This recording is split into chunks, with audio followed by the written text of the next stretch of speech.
Hello everybody and welcome to another episode of DOScider.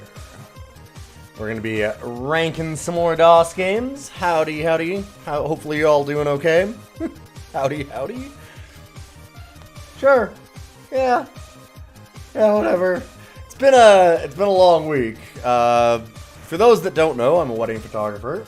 It's summer, wedding season. And I have 6 weddings this week. So I didn't manage to get on yesterday. So today's Canada Day. Obviously. It's definitely July 1st. Shut up, shut up, shut up. I'm not losing any time. I don't know what you're talking about. We're all good here. In any case, let's go over all of the cool games that we've ranked so far. Or at least, you know, top 5, bottom 5 kind of thing. Before we get to our first games of the day, our all-Canadian DOS games. Hey, Mordiner, good to see you. Everyone knows about Canada Day 2. Yes, exactly. Alright, we have a new entry in the top 5 since last episode. We have Day of the Tentacle at number 1, Doom at number 2, NetHack number 3, number 4, Maniac Mansion. And number 5, game that I really liked last time, Wing Commander. Capture the Flag is really starting to get knocked down. I feel bad about it. It was on top for so long. It still holds that special place. I guess I should go, let's do the whole top 10. Because then we got Star Wars Dark Forces, Command & Conquer, and Red Alert, Descent, and Warcraft 2. On the bubble. What'll knock Warcraft 2 off of top 10? Dang. Still have the question of Doom versus NetHack. It was a tough one. It was a tough one. For me, it was tough. You know, the list of top 100 DOS games that this random 37-year-old person has decided that I like. And now let's talk about the bottom 10. Because we have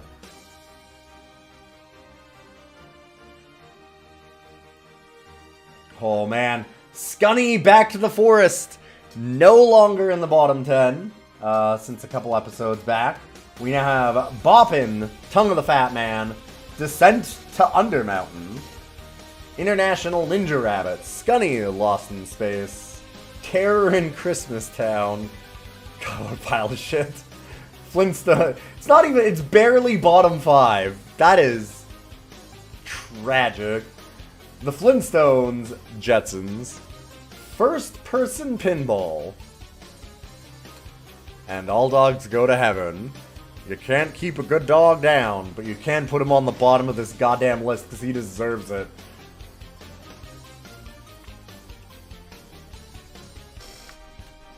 Alright. And for those of you that are subs or patrons, you can hop on into the Discord. We have a channel specifically for sending in requests, because you can put in a request a month, and I will do it for DOScider. We'll rank it up. We'll also be doing some like Rogues Days and things like that, where I'll add in new roguelikes, and I'll do all the voting in there. Things have been a little bit wild because I, you know, am very busy, obviously, with all the weddings, broke my finger. Tore my rotator cuff. We're having a time. We'll see how I can play some of these games today. I think I can handle most of them. It's hard to do like WASDA. In any case, let's pull open our... No. We won't do that one first. Hold up. I got a different idea for what we'll do first. But let's pull up our first game. I was installing some. By a game company that you might know. Maybe from a little bit before they were super famous. Yo, Andy! Good to see you. How you doing today? Welcome, everybody. We just did the intro for DOScider, where we rank DOS games. I just showed off our list of top 151 games that we have ranked so far. And I'm about to settle in for Canada Day. 2, because I was too tired to do it on Canada Day because I had a wedding. And we're going to do an all-Canadian special. First up, we have Dark Legions from a game company that you might recognize. Although they are no longer around. SSI! Well, I mean, yes, but also the developer, Silicon Knights. That's right, they did a whole bunch of SSI. Cross Country Canada is absolutely on the menu. The one problem with that, there's one problem with that, and that, I already did Cross Country Canada, because I kind of like Cross Country Canada from when I was a kid. Where is it? There it is. It's already got it. Dennis Dyack, Origins. Exactly. Yeah, sadly, I didn't think of saving Cross Country Canada.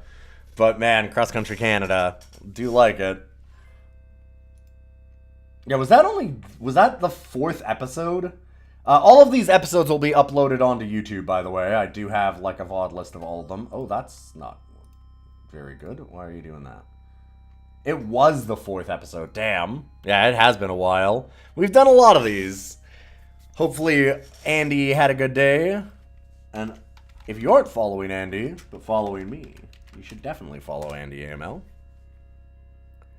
I think Psych played Cross Country Canada a few years back. Well, Psych's Canadian, so there's definitely a few years back somewhere that Psych played Cross Country Canada. Because if you grew up in our age range, you've played Cross Country Canada. But this is Dark Legions. Silicon Knights had a start of doing a whole lot of, like, these kind of strategy tactics-esque games for SSI and like various fantasy properties. They did one for a D&D called Fantasy Empires. They did a few things like that. It's the cultural equivalent of Oregon Trail. Kind of, yeah.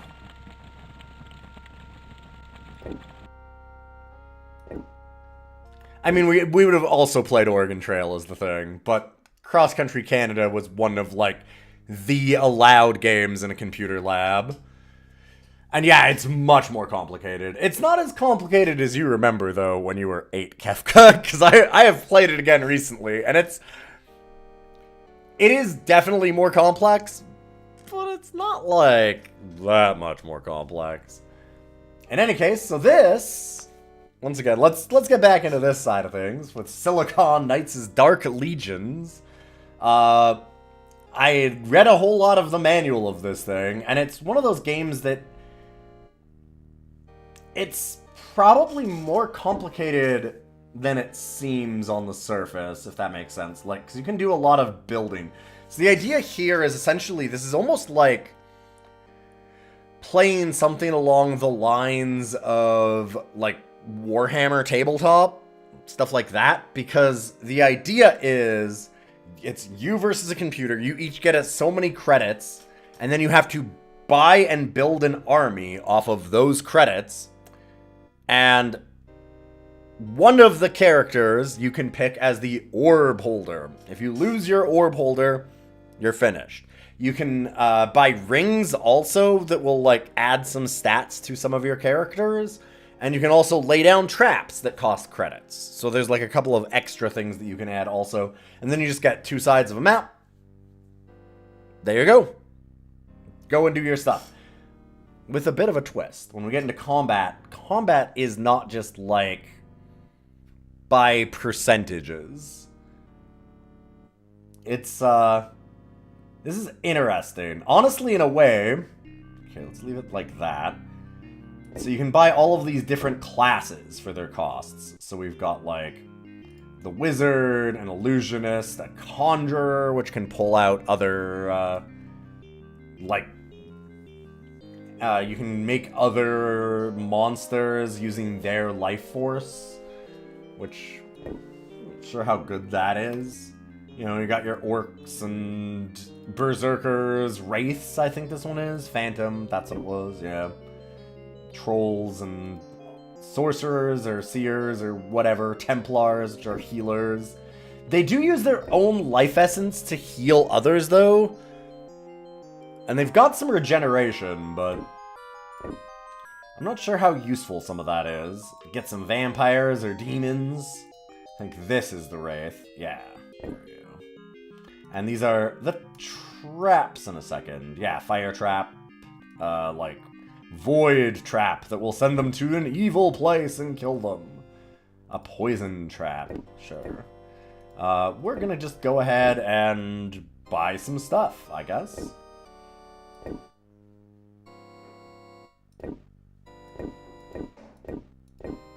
Let's make ourselves a bit of a front line. Let's get some heavy duty friends at the front. What is this? Dark Legions. If you look down on the bottom left, you can see it there. Trap zone percentage. You don't think you can, because you would actually need to have an orb holder.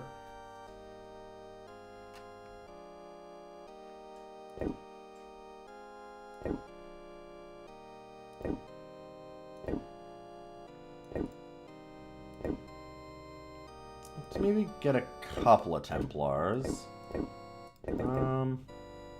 2.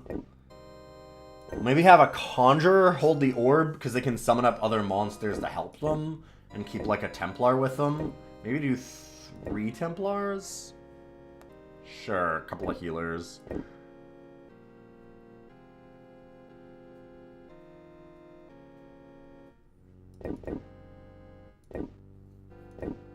Some wizards to cast in the back. And then, I don't know, some more frontline stuff.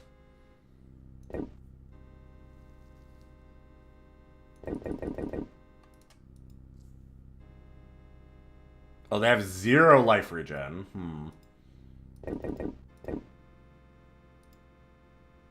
-5. Oof, they just keep dying. Interesting.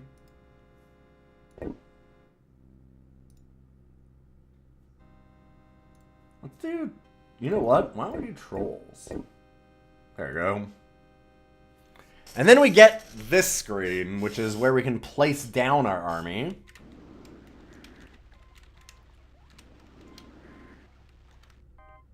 And having looked at this thing, I get a feeling that it's going to be a little bit like Capture the Flag.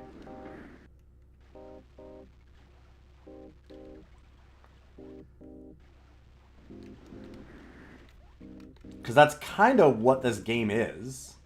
We have to place them on this side, like you put them in the middle. Then it's like, no, this is neutral zone. So they'll place over there, we'll place on this side. A zoom out button would be nice here. Yes. See, and this is like us choosing who is the orb holder.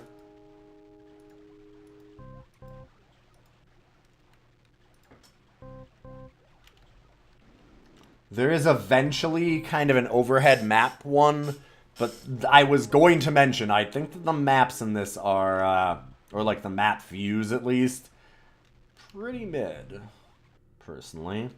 Like, it's hard to know, are we halfway? Maybe? I'm trying to, like, space people out a little bit, and I don't know exactly how to do that well. That is a big water area there. It's going to block us. Actually, it might block you too, huh? Looks like I kind of have to just go up these gaps.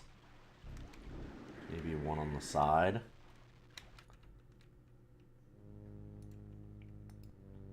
Here, I'll put down 3 there, and 2 on this side.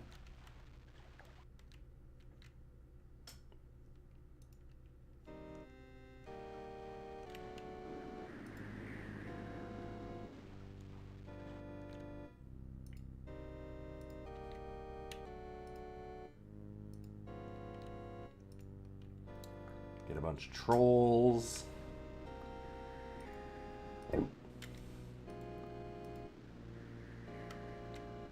And, put some healers behind them. I don't know exactly what we're doing here. Maybe we'll keep our conjurer in the bottom as our orb holder. There we go. We've got our placement. Yeah, so the map is real tight in. Something else, like, because I had to just check this out for 5 seconds to make sure that it worked. And it's got one of those UIs. What do any of these mean? What? What is that? What's this? What does this do? What? Which, of course, I read the manual, so I do know what these do. But I always hate a little bit these UIs. Like, I can appreciate the aesthetics, but if the aesthetics go over the functionality, it's just like, come on. Because what are we doing here? So this is a view army, so it'll show us all the different, like, members of our army and their current life totals. This one is an overhead map, so we can see a little bit more easily what's going on the screen. Rumored Final Fantasy Tactics Remaster. Not quite. This thing is something real different.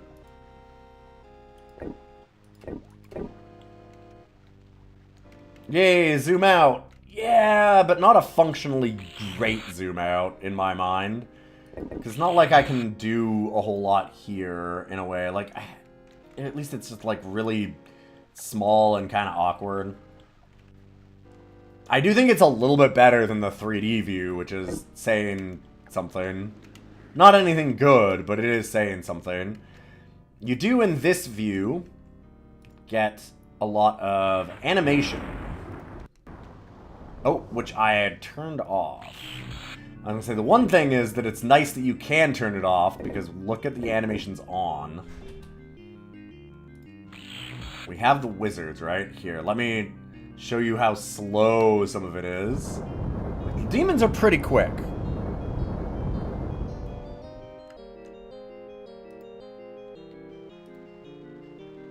Inscrutable button icons were kind of necessary in the olden days, just from lack of screen.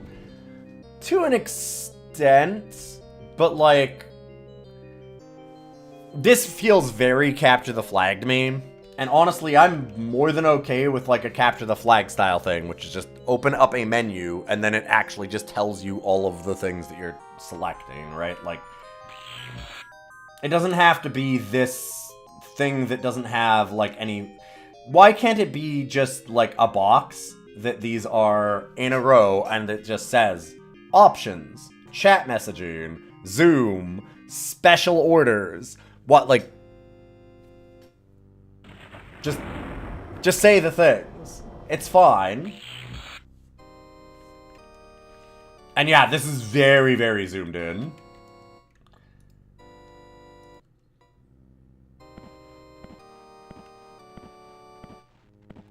But yeah, it's a good thing we can turn animations off, because as you notice,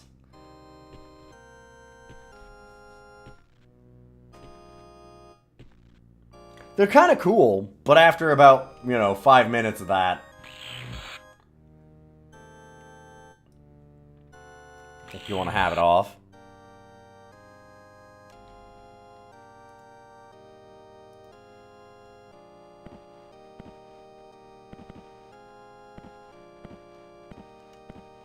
Like, come on. It's like, this view is awful, because it's so hard to actually know where you're placing things. The weird isometric of it, like, all the backs of these big characters block a lot of spaces that you might want to be doing things on.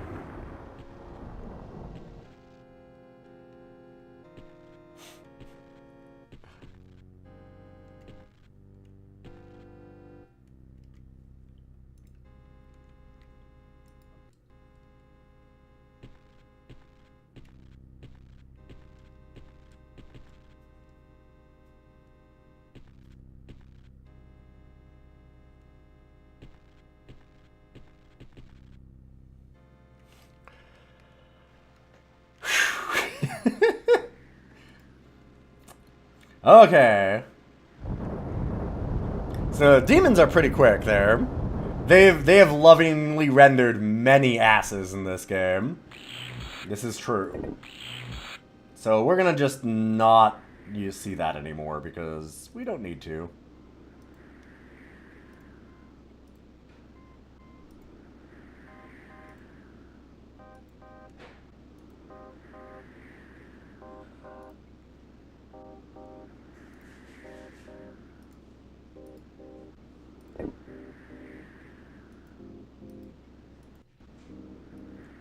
Okay, so let's conjure up... No? Hello, I would like to... Oh wow, it is hard to click. So this cursor, it looks like the first of the lightning bolt part is actually where you need to click with. Like if I click with the end of the lightning bolt, it's not clicking on this square. It's clicking on this square. Oof. Not amazing. Let's make a water elemental so we can maybe just go across that water hazard.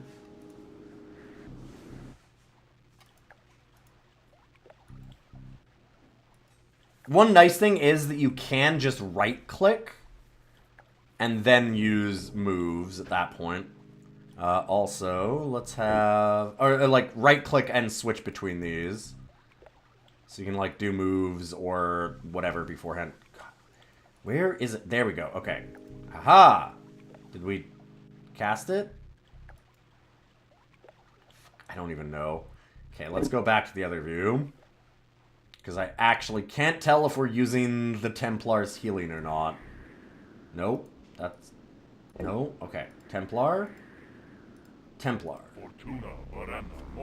There we go.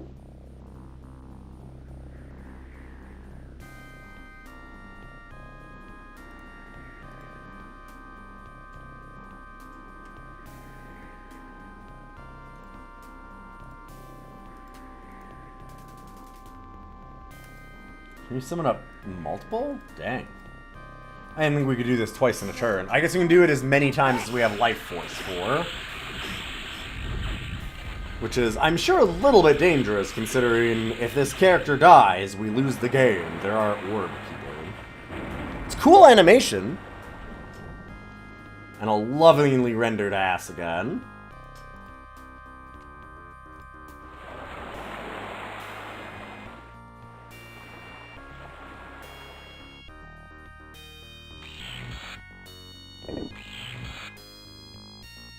Alright, and we will end our turn. And is it our turn again? I guess? It must be. There is a difference between nightfall, dusk, dawn. Like, that'll actually change some stats and things like that. Yo! Scalding! Holy shit! They'll be here soon. I haven't expected to see you again for a while. How you doing? Third grade camp.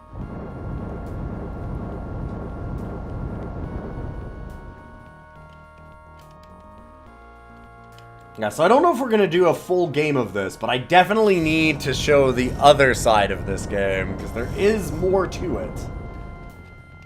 Beyond just this, like, tactics kind of thing.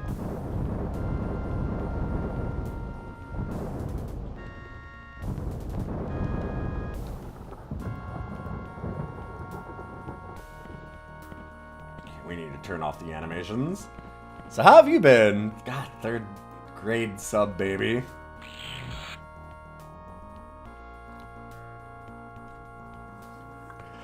So if a conjurer can spend HP to summon anything else, why not just buy conjurers and healers? Can you conjure a healer to heal the conjurer as a net positive? No, because they don't spawn at full life. They spawn weaker versions, and the healers use their own life force to actually heal also. So they need time to regenerate. That does seem to be pretty good as a strat, though. That's kind of why I'm trying to, like, pair a healer with the conjurer and set that up as our orb. It seems like a good idea, I don't know.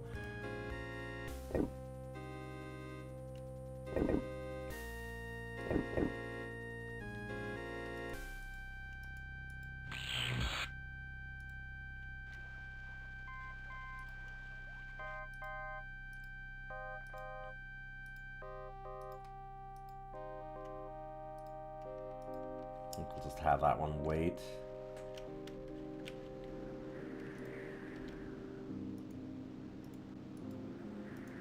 So, like...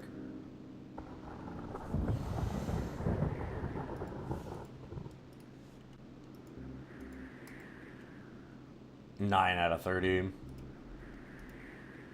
So if we try and summon again... Yeah. I imagine the same here. Yeah. Does not have enough life force to perform a healing. Hey, DGs. Rare game to see on Twitch. Yeah. I had never heard of this game before. But when I was looking for Canadian DOS companies, I saw Silicon Knights. I was immediately intrigued. For those that don't know, Silicon Knights is maybe more famous for doing Eternal Darkness, Sanity's Requiem, and maybe more infamous for doing Too Human.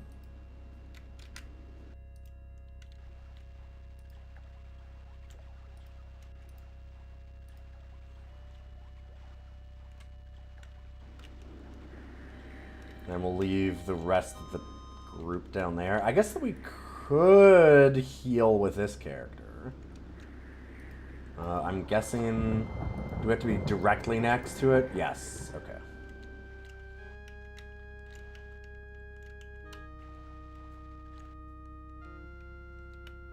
Yeah, I almost wonder what it would be like to just, like, set 2 Templars next to a Conjurer. And end turn was... Oh, wait, no, I know what it is. It's right at the bottom. This button. The UI here is just awkward. Oh, we happen to see one. Where was that? I'm gonna end up comparing this game a lot to Capture the Flag, I think. It's very similar in a lot of ways, but... Okay, so that must be the vampire. Far left side. Yes, okay.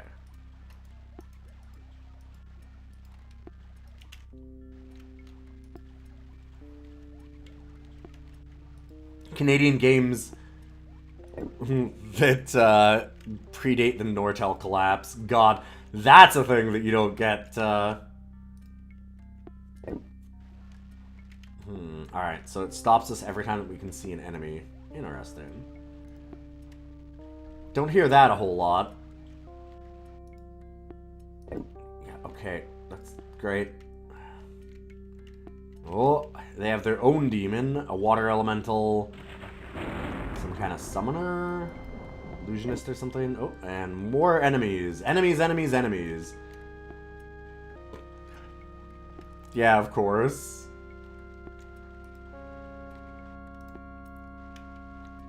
That's some 90s ass design.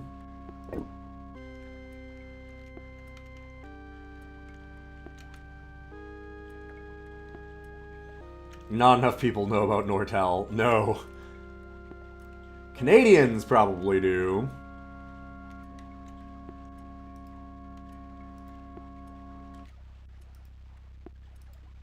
Okay, let's get these wizards up. And I'm gonna need to have the manual open here in just a second, because there are some combat maneuvers that I will need to look up and remember. Enemies get a few different things that they can do in combat. And each class, basically you have a regular attack, and then a secondary attack, and sometimes certain characters have the ability to do 2 different attacks, like combine them kind of thing. So you'll get like a third combination move.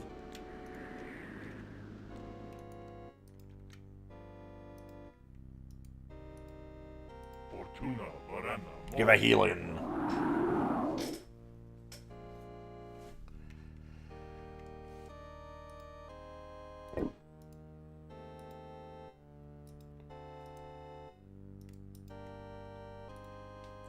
More summons. Can we summon up a water elemental? No, it looks like that's a little too much.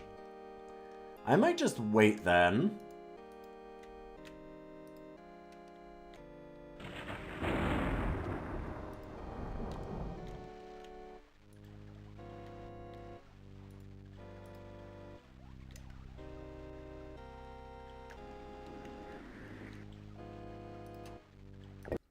End the turn.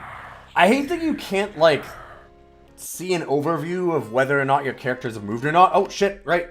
Alright, pause, hold up.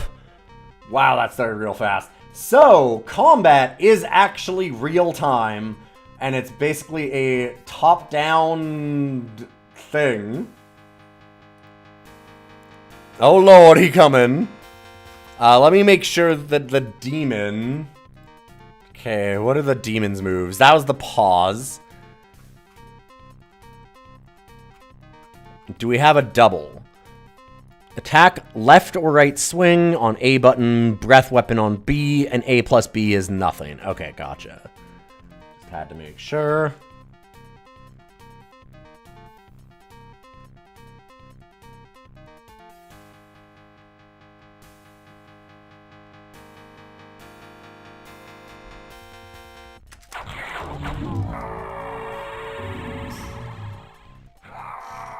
Combat win! I swiped at it and good. And they summoned up something also. Wow, this... I wish that they showed you something about, like... where on the map all of this is happening. Does that make sense? Like, this is not the easiest to parse where all of this is going on. View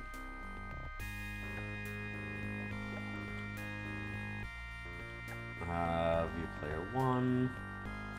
Space.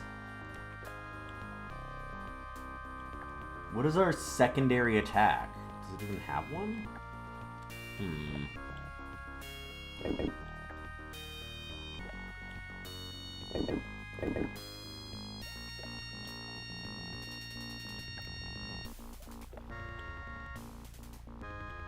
Is it S? It's saying Z. No, A. Okay. It might be S. Yes. Okay. S is the other attack.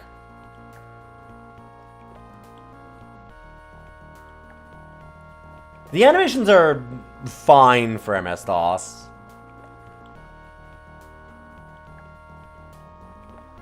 Even, well, sorry, more than fine. They're good. I don't think they're... having played a lot of the real top-end DOS games now, they're not as cracked as you might think. There's some really good-looking DOS games. For example, Wing Commander that we did last week. Holy shit. That has some cracked animation. The top-down fighting game is very weird. Wait, why is this not... Huh. It's not letting me actually use the numpad the right way. Interesting. Oh, maybe it's only on the other screen. That would be why. You shall feel pain. An enemy comes into sight. Yes, I know. I was trying to get to this one.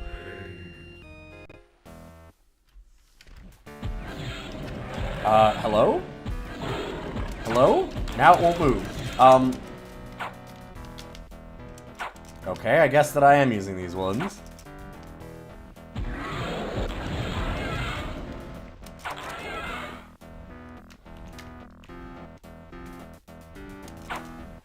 Oh my god, get back here. Oh my god. Wow, the responsiveness of this is not great.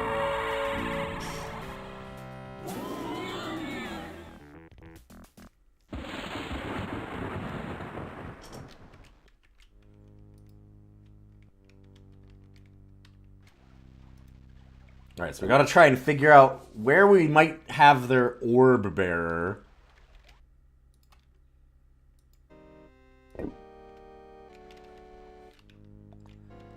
We've taken out a couple of things, which is good.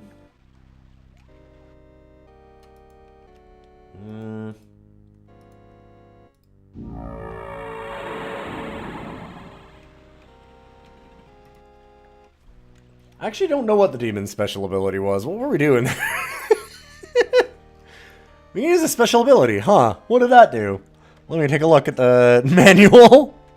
Special strategic power. Power to emit a scream of terror, which does damage to the life force of all opponents that are within 6 squares. Okay. Closer an enemy to the demon, the greater the damage. It does not follow normal rules. Magic attack. Oh. I probably should have done that for a couple of things. Like that.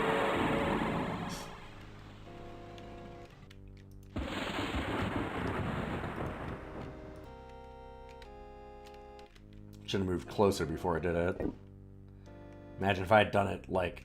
Oh, man. Yeah, if I had done it up here instead. Oof. Guess I should have paid attention to that.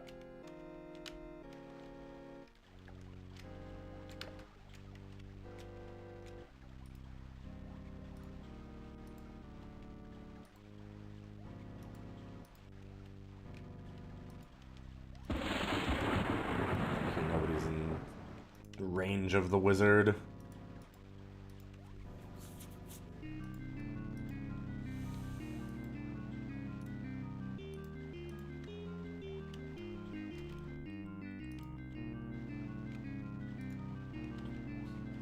I don't want to get that Templar up too much on the front line, but also...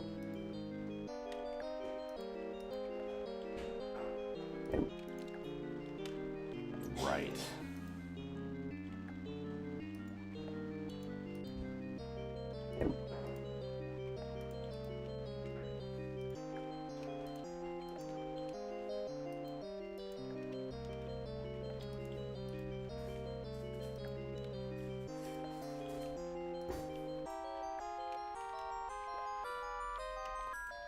Can I do my cast now?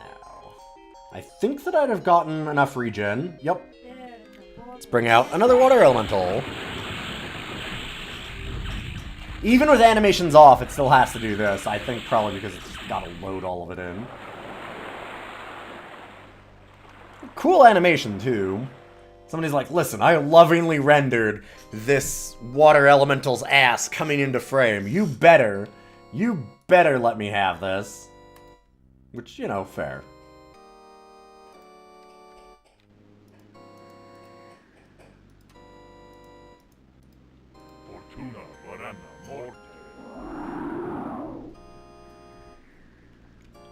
Alright, let our dedicated healer do their thing. And bring the water elemental up. Turnover. I think? God, so here's the thing. Like, I don't know. Was there anything that we missed? It's so hard to know because there's no, like, next character button. There's no way to know if you've actually used all of your moves or seen all of your characters. And there's no, like, it's so zoomed in, it's really hard to get a sense of the full battlefield. Kind of an unfortunate thing. Because I like the general idea of this.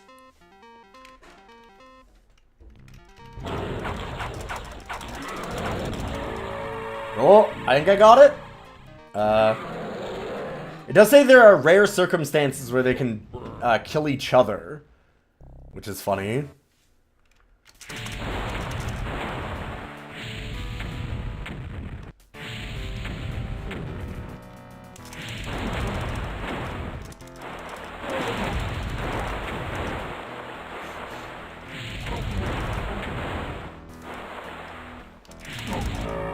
Oh no! Well, it's just my summoned one. So that's less bad. God, that is so fast. It's so hard to know what the heck is happening.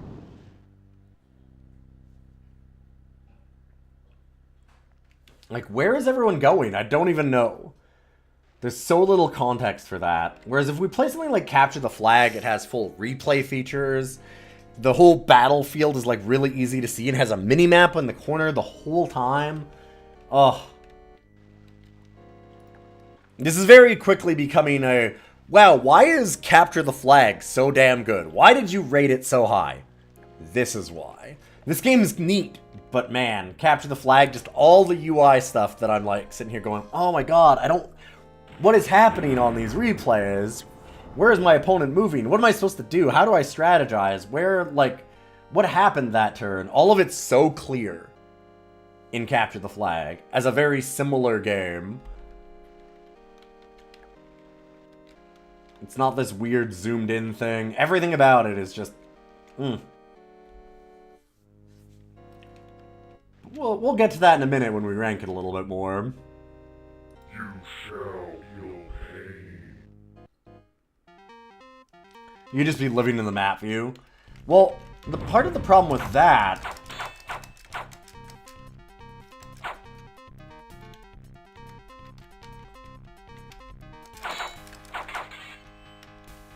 Okay, why am I not able to hit you?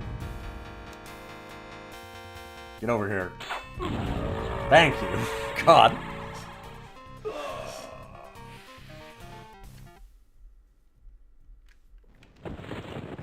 I would love to live in the other map also. The problem is that this other map gives me so little information on some of the things unless I know all of the symbols. And like, what is that? I can't click on it. Actually clicking on things is not that easy. Like, let's say that I want to use the ability of this Conjurer. Okay, I'll click on it with the bottom of the lightning bolt, right? That didn't work. There works. Where it's like this weird midpoint somewhere. It's so hard to actually click on the right spots with this. Because the cursors are not made for it. The cursors are made for this view. But this view is... I mean, let's just be honest. This view's shit. This view sucks ass. It's super bad.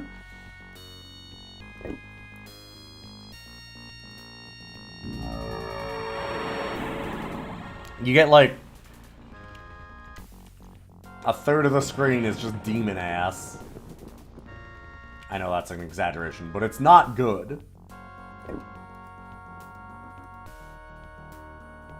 You shall feel pain. You shall know burn. Oh, wow, from behind the rock. I see. There one can go around it. Brutal. Water elemental beats demon. Oof.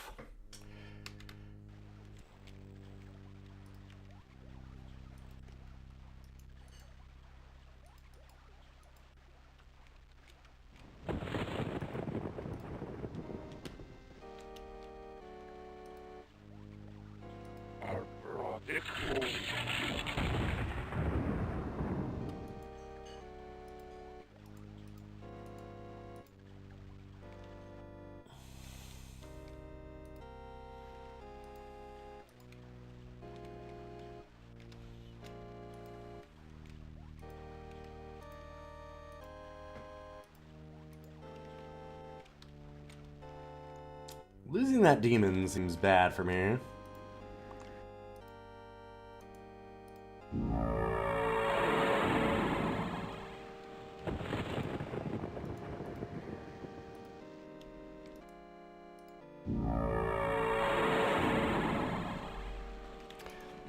Yeah, that's... When I was looking at, like, the manual of this Ghidorah, I had a similar thing where I was like, you know... I think I really like the idea of this game. And then I looked more and more in the manual and I was like, oh. It's one of those, unfortunately. It's so close to being what you want.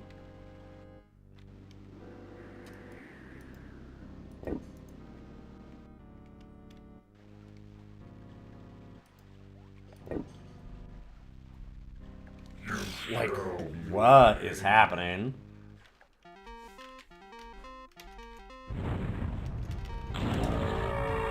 Alright, that worked. This top-down combat sucks, by the way. That is awful. It's really, really sudden and fast. And it's strange, because I can use numpad here, but I can't use numpad for combat, which it seems to say that I can, but... Now it's not working, so I don't know. I guess that I'm just using, like, sort of WASD. It's like Q is up left, like E is up right, S is special attack, space is regular attack. It's a whole old combo. It's a whole old system, that's for sure. It's got classic controls. Yeah, so we can teleport around inside of that. Gotcha. I tried numlock. I thought the same thing. It is not a numlock issue.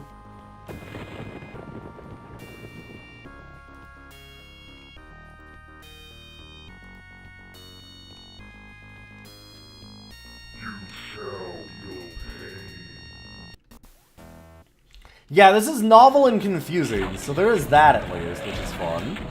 Can I move? Or is it that you stunned me? Okay. Sure. Haha! Crumble the wizard.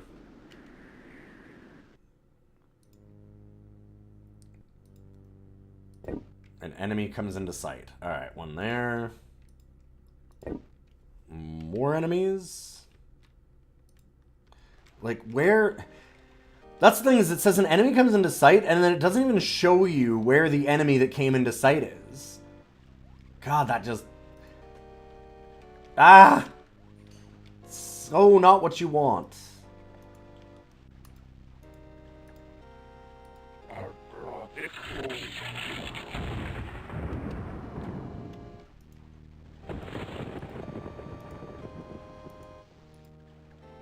Here, let's move you back. Move you up. And I think...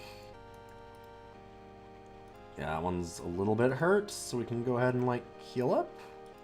We can go ahead and heal up. We can go ahead and heal up.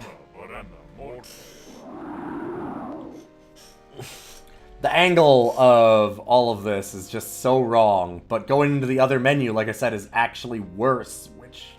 ugh. Not a good time.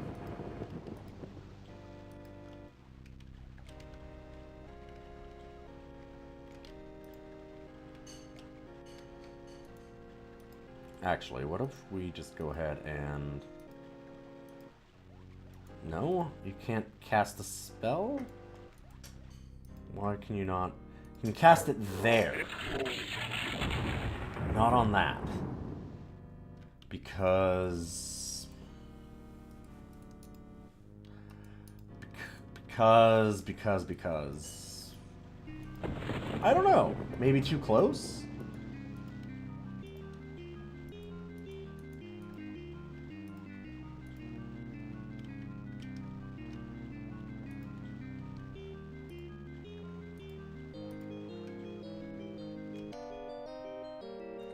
Do we have any more things that can take turns?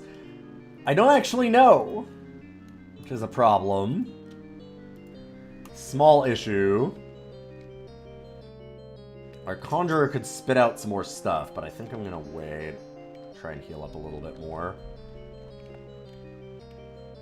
Alright, I think we got everything. I think. Oh, right. Oh, wow, okay. I see you.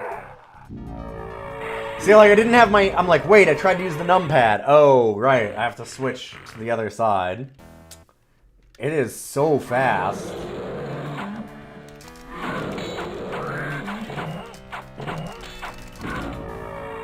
Hey, got him. Alright, what is...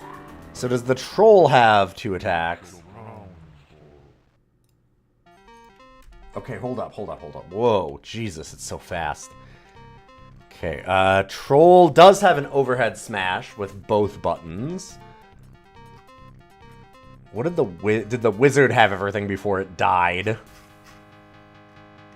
Because I didn't even know we were doing anything. Freeze ball is the secondary, and main one is an ice ball.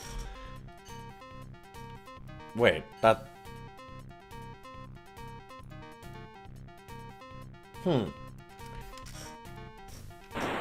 Sure.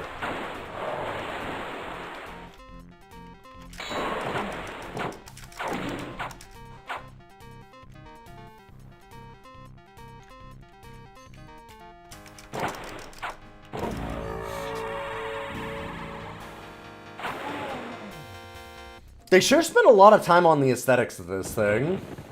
Trying to make it look kind of nice.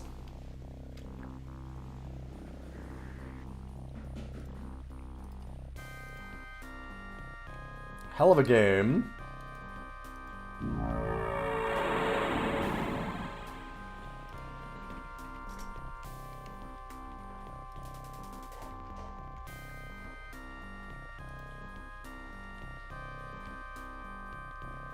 Yep, you can definitely put in a human opponent.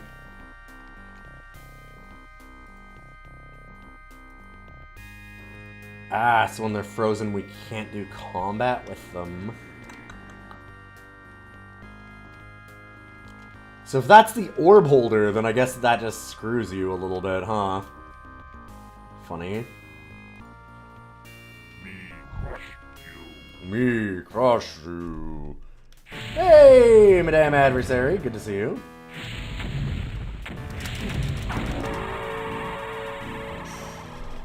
Dang, one shot.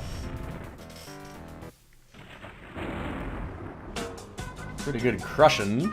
Button. Okay, let's run. Yo! Thank you for the 58 months, too. Very kind of you.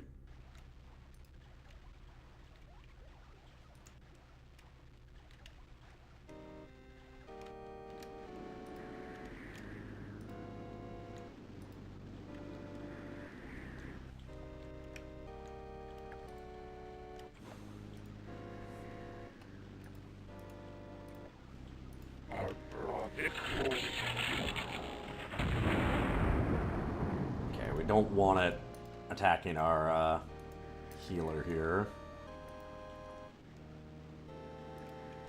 Okay. Heal. No. Heal. Okay. Heal. No. Heal.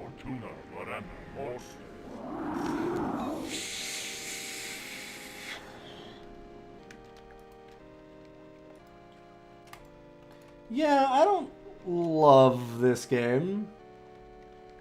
It's got some interesting ideas to it, though.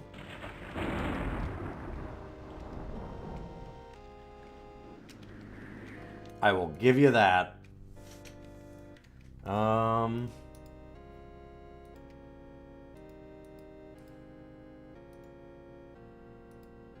little off. Dang. I'm gonna just end the turn, actually. Back when you were young and you didn't care. Yeah. I getcha. It's not bad. This is hardly a bad game right now. I'm still playing it. You shall feel pain. It's very intriguing so far. What the? So does it confusion? It totally does. That's kind of amazing. Holy shit. Let me just check again.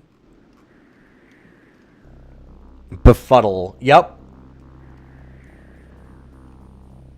Huh. Oh, it fully scrambles it, too. It might not even just be reversed.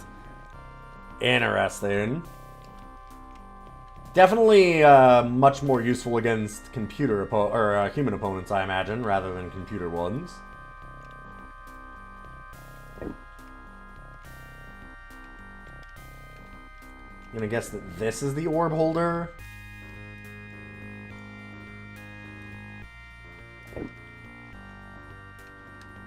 What enemy came into sight? What enemy came into sight? Okay, that one? Maybe? Maybe it was the fire elemental? Oh, it not like zooming over to show what one came into sight is just so bad. It's so bad. It's really hard to tell sometimes what is actually happening in this game.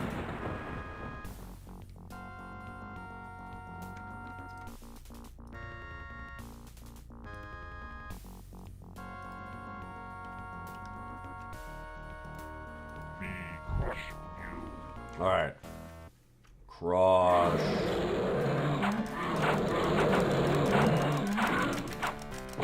Whoa! A little close on that one. This is extremely just guesswork in terms of, like, that combat.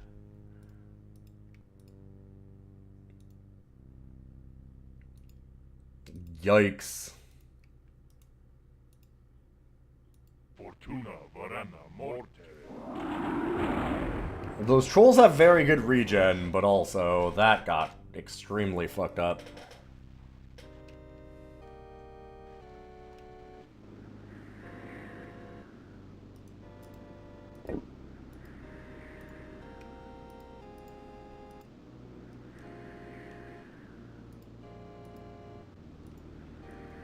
Let's make like a vampire in a minute. I'll just hold off.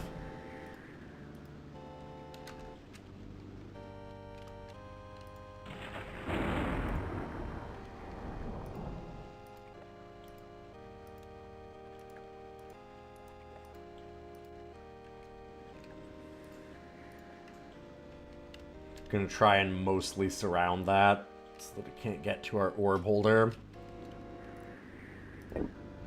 And yeah, this is the game. Oh.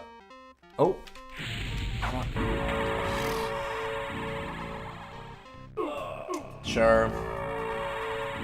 You shall burn. Well, there goes my Templar. Oh.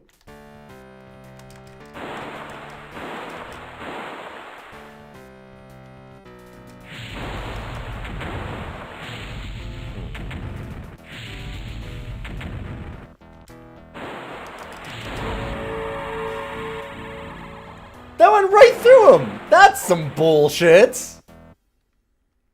Okay. Hold up. Man, that was... Excuse me? You shall pound.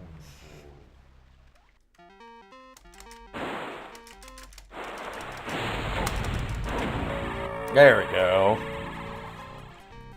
Aha! You'd think my water elementals would beat their fire ones.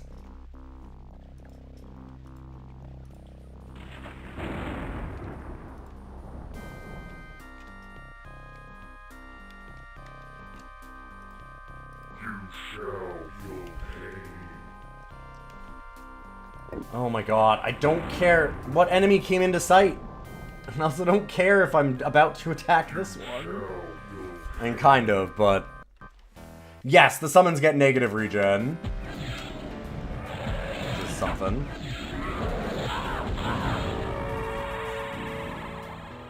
I like the little, like, Doom guy health face. They have there too. Ah, the illusionist stuff is gone. They definitely need to do more to, like, show where you are and then be like, oh, whoop, move over, like, so that you have an idea as to what's happening. How did that not hit? Some of these just don't register in a way that's super weird. And they've been in my favor and against me at different times, and I don't quite get it.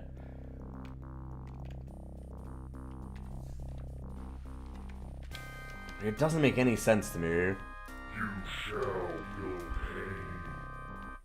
It looks like it hits, but it doesn't do damage. Yes. Oh my god, it's doing this stupid befuddle thing.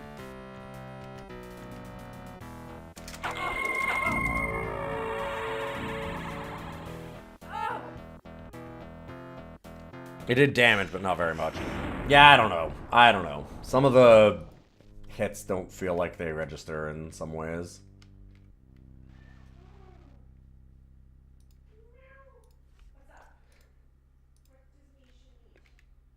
Like how we had that, like, water ball from our ice elemental this turn or whatever. Just warp right through one of the fire elementals. Looks like we're almost done this game, though. Wanted to get a full match in. There are, like, player versus player options for this also. Alright, let's move up a little bit.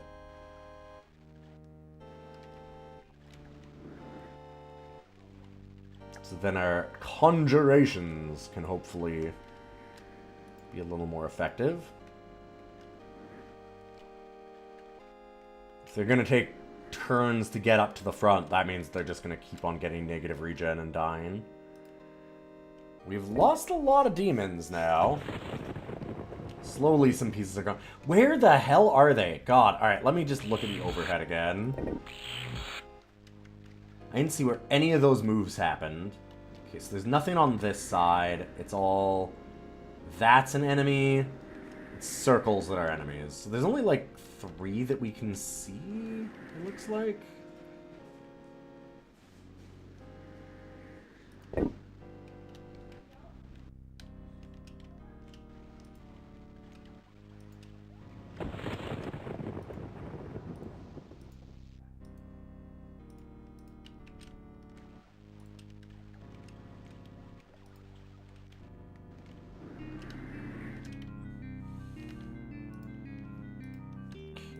This way. Oh, we're so close.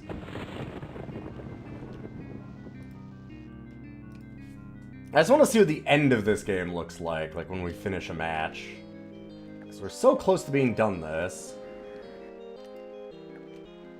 It is neat. One thing that I did want to say about this that I think is kind of fun is that, or at least like interesting, is how it's kind of... It's the same skill set as other, like, RTS games. Like, this is obviously not an RTS. And definitely not by traditional, you know, definitions. But, like, there's no real time in it except for the combat. It's almost like it's flipped, though. But what it is that you still have to have, like...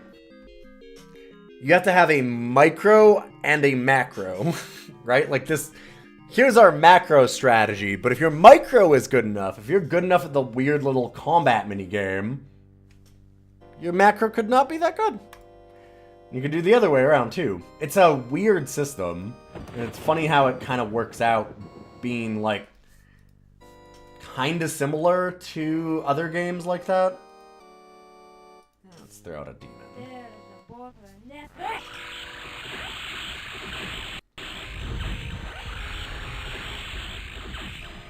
I just think that's kind of neat how that works out. Fortuna verena morte.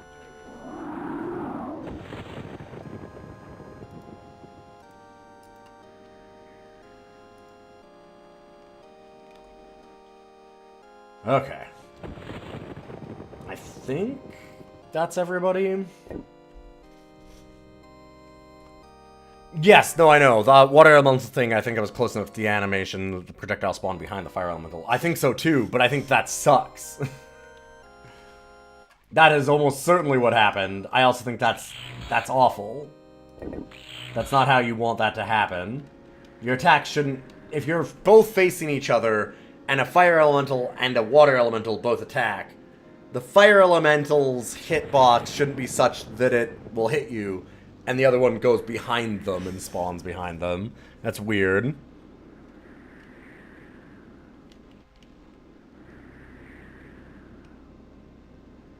That's weird and not very good, in my opinion. God.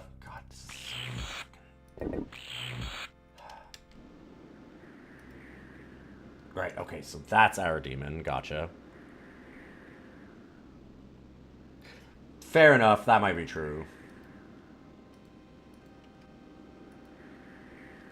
Just in general, though, the combat is, like, really fast and awkward and does not feel like what you want to be doing.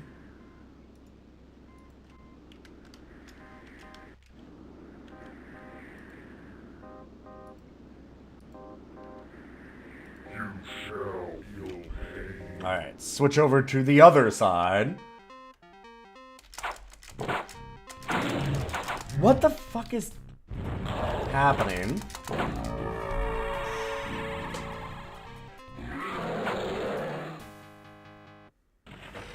Some of those ranges are very weird.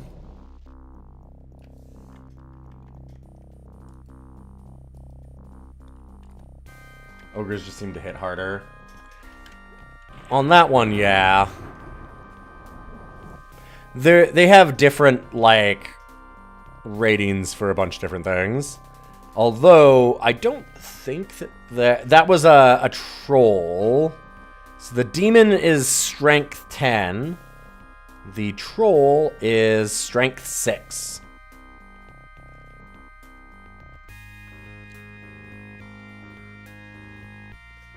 So that shouldn't be it. But yeah, it's weird. They do have different, like, stamina regeneration and stuff, too. You have to consider matchups, yes, definitely. Yeah, there's actually a lot of depth to that side of things. My problem with this game is almost entirely, like, UI kind of thing. And also, I just think that overhead combat just does not... That's not how we do things, personally. Like, so much of my issue is the clarity of, like, okay, what happened last turn? I guess this moved up. This moved down and left. Like, oh, God. Compare that to, like, again, Capture the Flag, which very similar premise. Two sides, right? Like, you're doing strategic moves with different characters that have stats towards each other. Almost exactly the same setup in that way. You have, like, one specific thing that you're trying to do, like get an orb, get, like, a flag. And you need to defend that while also pushing. Like, so much of it is the same. But in the Capture the Flag game, when you get, like, the end of a turn, it will show the moves slowly, in a way. And you can speed it up if you want. But you can also just watch it at normal pace so you know where everything moved and have an idea of what you want to do. And then it'll also then, at that point, if you miss something, you can replay it again. So you can just keep looking at it and be like, oh, okay, they moved down to the left, or like, and know exactly on the map where everything is. Just so much better that way. So much better. This is so awkward in just knowing what the hell is happening. And I feel like I shouldn't have that issue. Here, we'll try this.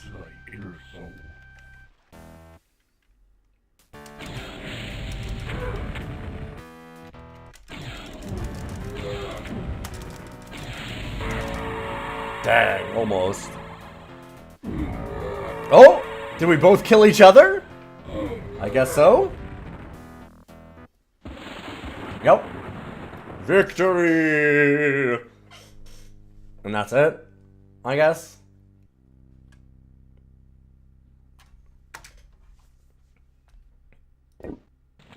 Yep. That's it. So then you can do Link, so you can play with other people that way. Like, you can choose a human player, and you can play over modem. There's, like, some different levels of computer difficulty, which is nice. You can change the credits, which is kind of okay. There's a decent number of maps. Not that many, but, you know, decent number. Again, compare it to the, like, Capture the Flag, though, which I'm going to do a lot. Where Capture the Flag has a full, very robust map-making system, and, like, play by modem, but also play by post, and the number of options that you have in Capture the Flag for different scenario types and stuff is wild when compared to this. So what I'm trying to say is, Dark Legions, you ain't no Capture the Flag. That being said, this is fun enough. It's also, in a similar vein, it is certainly no Terminator 2 Judgment Day Chess Wars. Ugh. Which is not even cracking our top 100 anymore.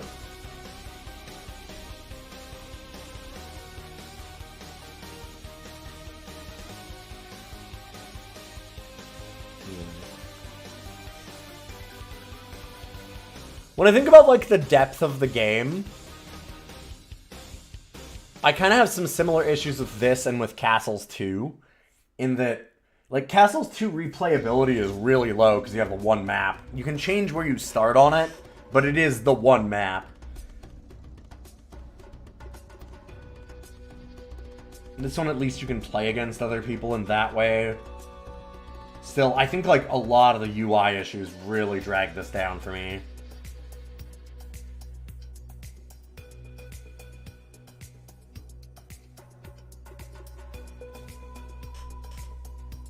And, like, I really think that combat...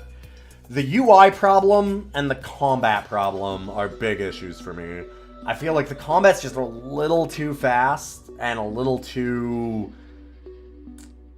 buggy in some ways. Like, it's not precise enough for what you want to be doing.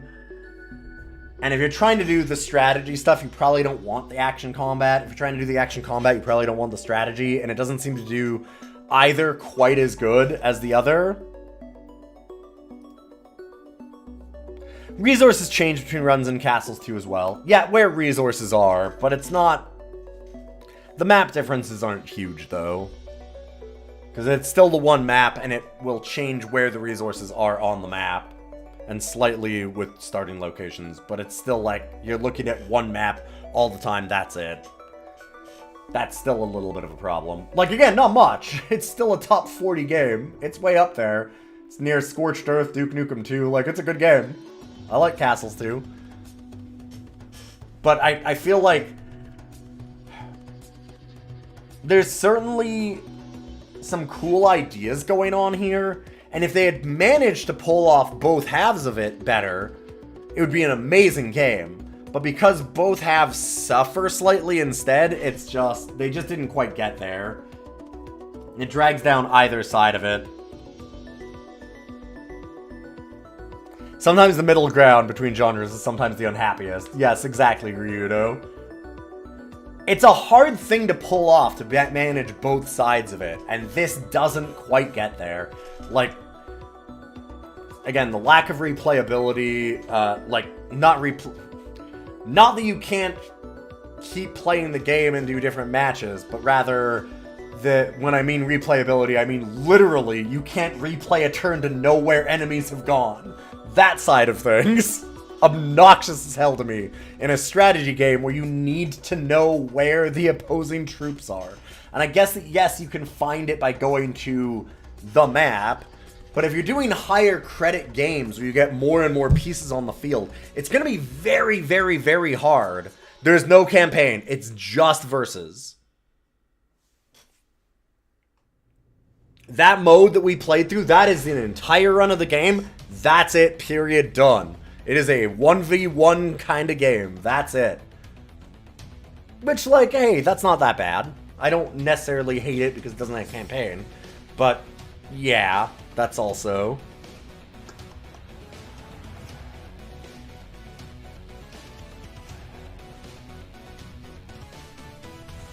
So it doesn't just quite pull off what it's trying to do.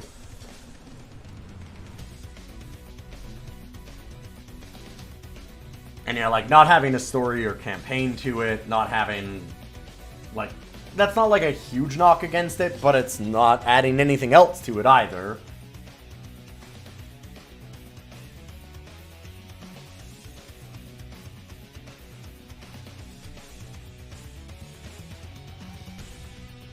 What is it just obviously better then, so that I can start from there? Because I don't hate this game. This game has a lot... I do like the idea of, like, buying your troops and everything and playing with a friend would be a blast. I do think that'd be really, really cool. God, actually, you know what? No, I just realized there's... I guess you can do it Link.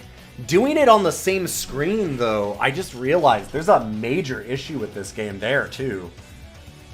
So, when we play, like, Capture the Flag, again, I hate to just constantly bring it back to that, but it's so similar, and then also it really immediately reminded me of the problem that they have. So, with the combat being that both people have to be here, ready to do it, that means that you can't have you can't have hidden information. You know the orb carrier. In, like, Capture the Flag, it has Fog of War, and it says, like, okay, player 1 leave, kind of thing. And because it's not, there's no real-time stuff that needs to have both players there, you don't have any problem. Here, You know where all of the troops and stuff are. Like, it's kind of doing a fog of war thing in a way. But then it defeats itself by having to have both players there at the same time. Otherwise, when combat happens, you're not ready. You saw how fast that combat was, just like instantly into it. That's a major problem, actually. Like, it's not a problem if you do link games, but if you're just doing it, you know, face to face, then like, you're screwed. What do you do? And it's 94. It's not like linking games would have... Can you imagine how bad the real-time combat would be over modem in 94? If we had problems with it landing hits and stuff now...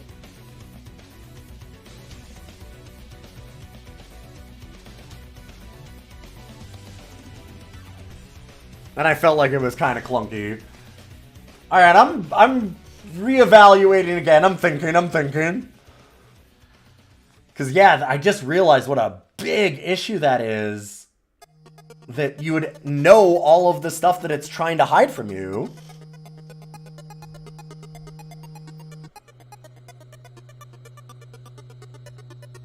Yeah, you can't do it with hidden information game.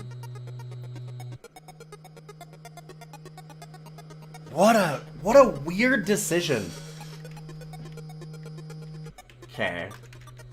What is it better than?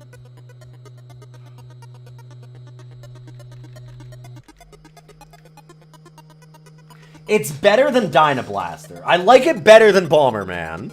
Because Bomberman was just so light on things to do. That Bomberman did not have a lot of modes or anything really fun or interesting to do with it.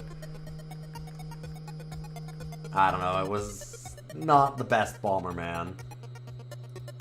And I like the idea of, like, the huge roster and buying credits and, like, making big armies and stuff and, like, kind of doing that back and forth with another player is really fun. I just... God, like, now thinking about that problem for local multiplayer... That's such a big issue. Because that's so much of this game. It doesn't have a campaign for single player. Like, it's just you versus a computer, you versus your friend. And if you can't do you versus your friend in the way that you want to, like... maybe it's worse. Maybe it is worse than Dynablaster, actually. Because that is such a problem. I just... You know, I'm gonna have to say that it is. That's brutal. That is a brutal issue.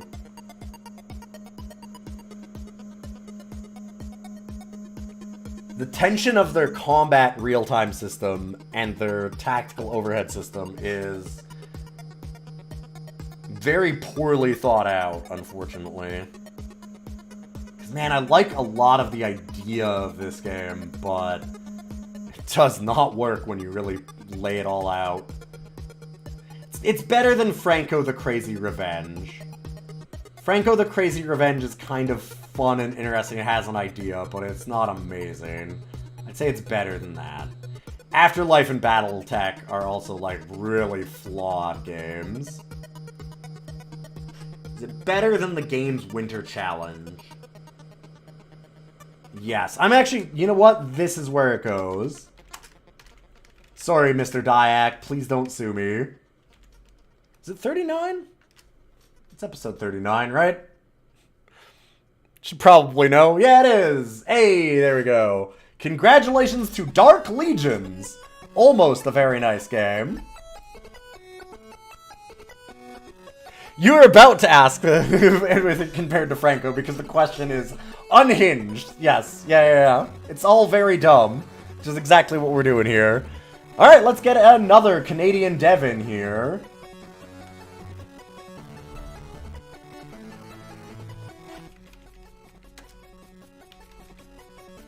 This time, we've got a game that I've actually played before.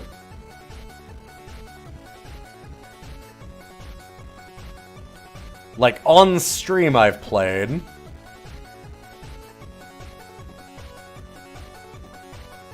because this is Solar Winds. One of my all-time favorite shareware games. We had it as Shareware Saturdays for a little while. We'll do episode 1 from Epic Mega Games, done by James Schmalz.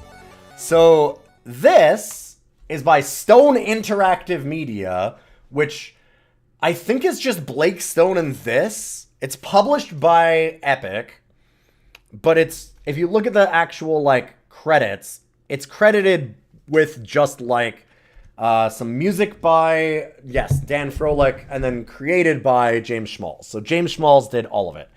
Do you recognize that name?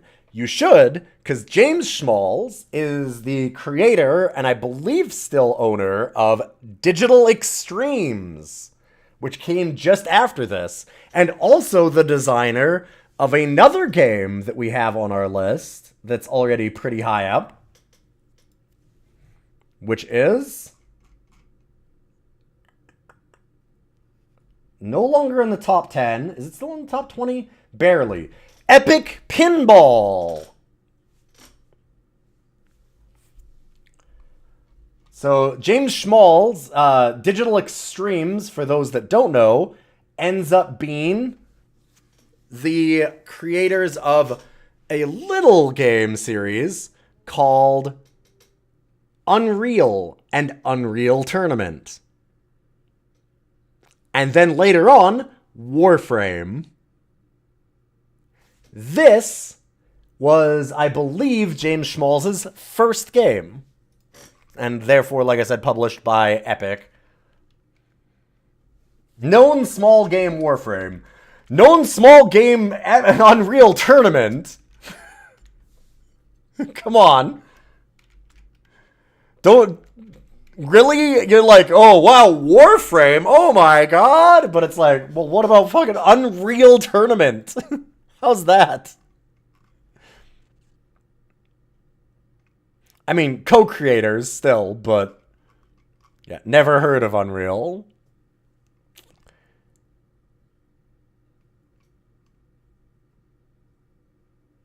In any case, let's do a little bit of Solar Winds.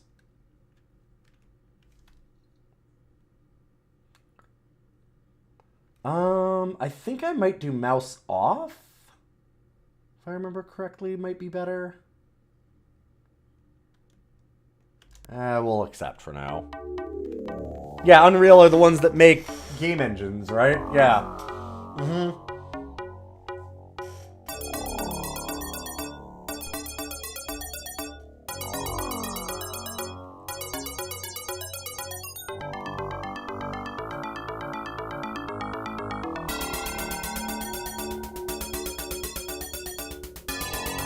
This will soon change. One man, Jake Stone, will soon discover the horrible truth of the distant and long forgotten past.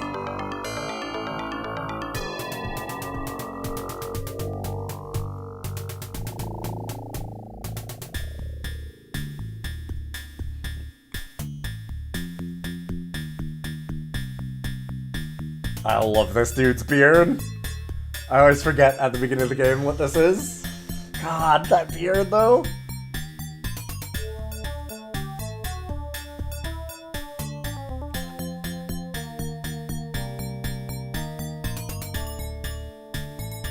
I love for people to not know where my beard ends and my hair begins.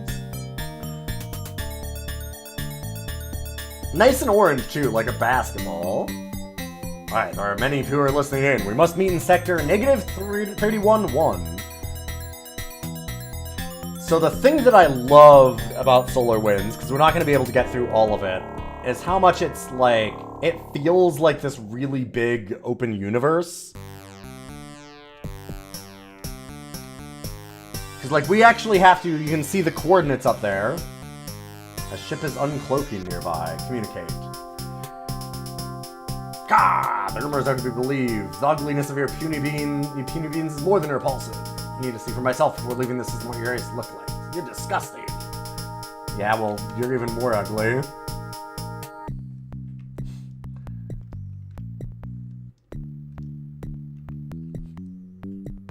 No, you're disgusting.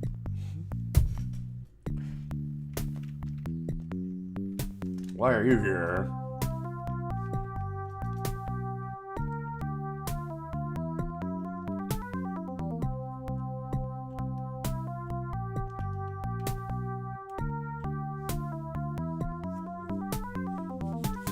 Ah, yes.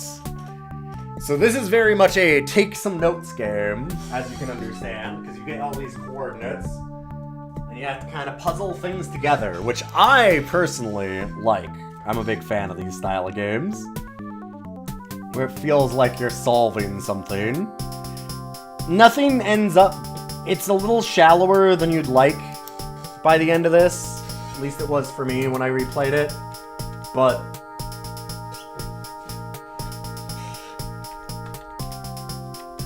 it's still nice to even have this kind of feel to it. Will you declare war? Don't worry, we'll put you out of your misery fast.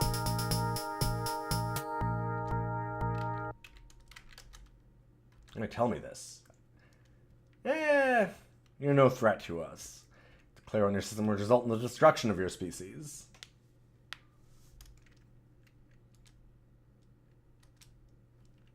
What rebels? What? Just to tell you the unrest in your own solar system?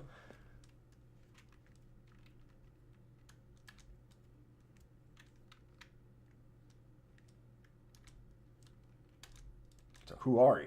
I am Commander Gimlack of the 4th Squadron of Liss. Alright, they're from the regions. Alright. And why might I live? You will live because I do not want to draw too much attention to myself, which is why I uncloak just to talk to you.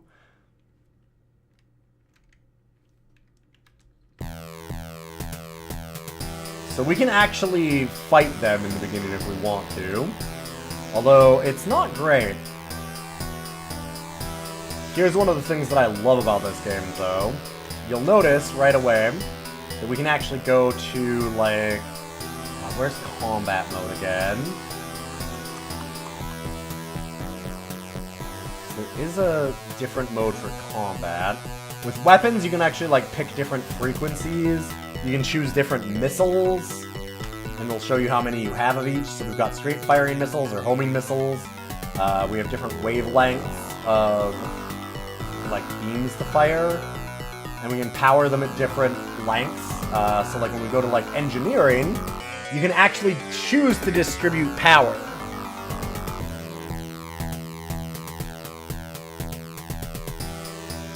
Okay, yeah, config. I should not have had the mouse on. Ugh.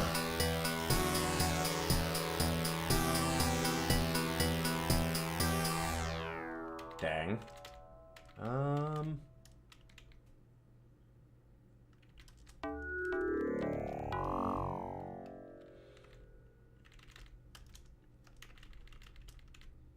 Okay, we'll save that at 0. Or actually, just to make sure.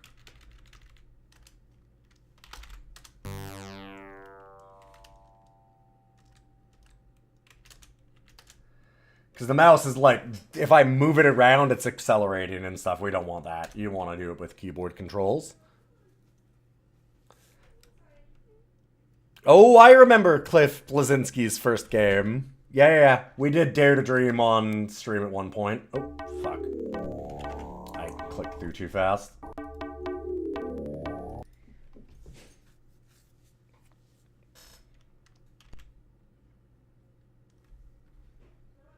Yeah. That's where we got LogChamp from.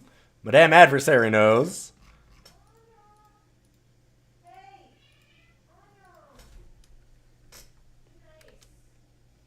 Okay, mouse. No. There we go.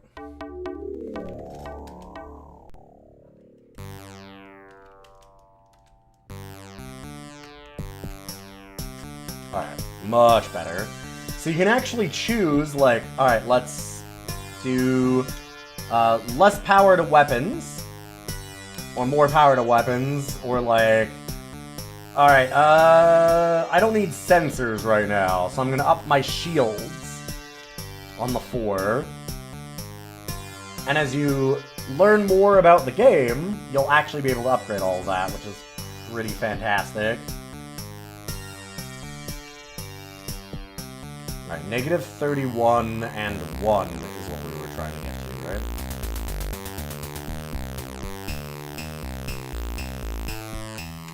That's where we were supposed to meet somebody. Yeah.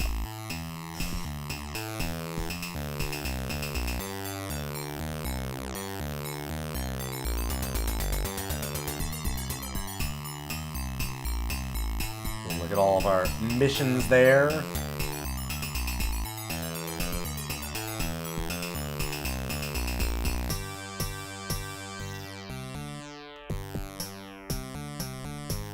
We are being hailed.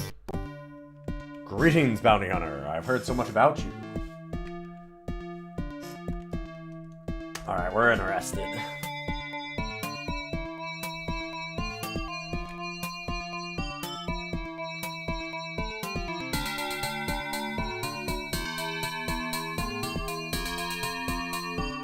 So, this is where it's like, oh, E-band converter. It's how you get experience, so that you can actually, like, up your reactor. Then whenever you blow up ships, you get a little bit of their juice. You feel like this is yet another would have been 10 times better, zoomed out twice as much? I disagree with this one.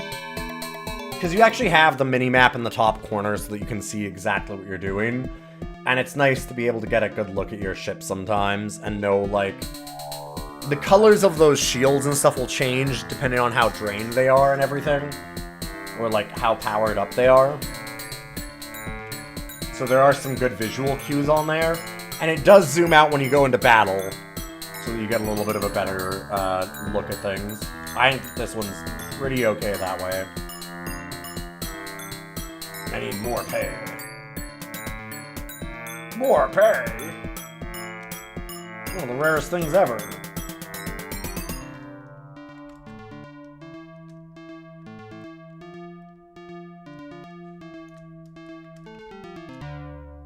What do you mean? An assassin! I'll kill him. Alright, I accept the mission. Sure, yeah. I need you to tell me that I'm an assassin. Thank you. That's combat. Combat goes to there. And it'll happen automatically once we start getting into fights.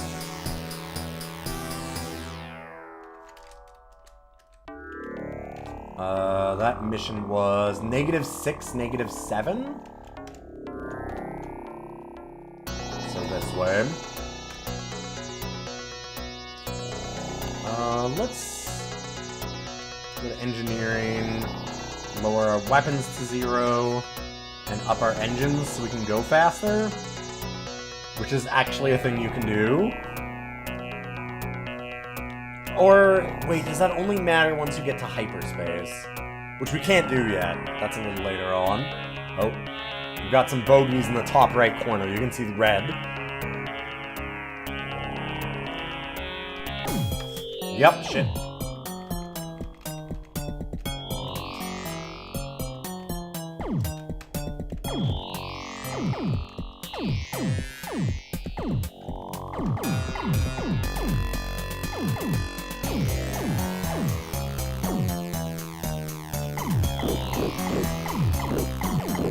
And you'll also see where their shields are, which is kind of nice.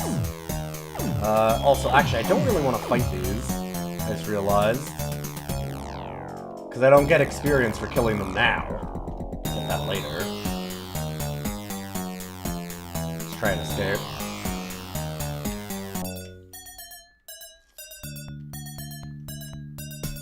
You can see that it drained our aft shields a fair bit.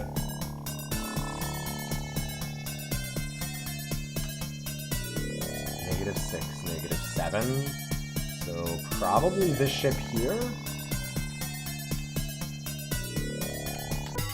And we can communicate with them instead of firing, which I know. Wait, don't shoot. Please hear me out. I have heard you a lie. I'll not lie to you, but I have no proof to back up what I say. If you'll not listen to me, I'll be forced to fight. Alright, what do you got? I'm not a criminal, I'm a scientist.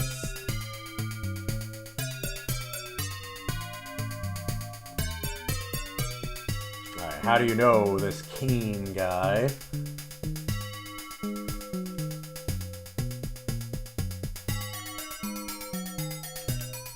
Okay, what do you offer?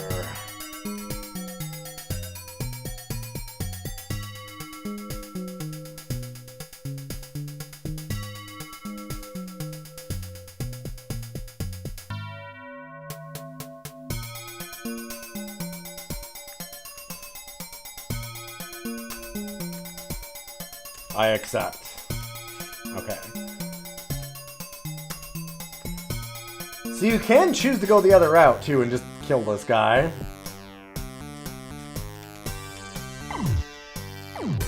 Yeah, and once you take a hit or deal a hit, it goes automatically into, like, this war mode.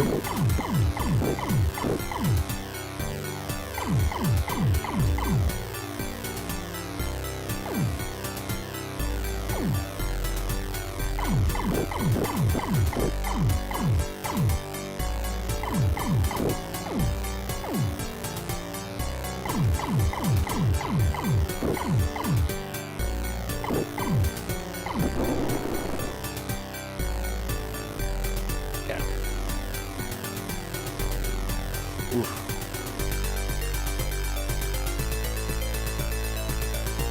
This is a neat game, really liking the depth. This game is awesome. I really like this game a lot. The one thing is that it ultimately ends up being a lot smaller than you think. There's a couple of clumps here and there of, like... So any of these missions that it tells you to go to, there's obviously stuff there, and there's, like, all these side mission kind of things that you can do. But one of the things is that, like, if you just go out and explore, there's nothing.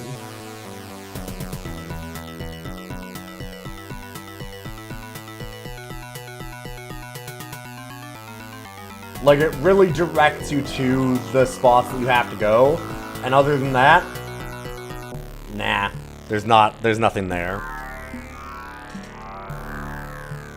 I love that we can do this. Should we tell him? Sell him out! Excellent.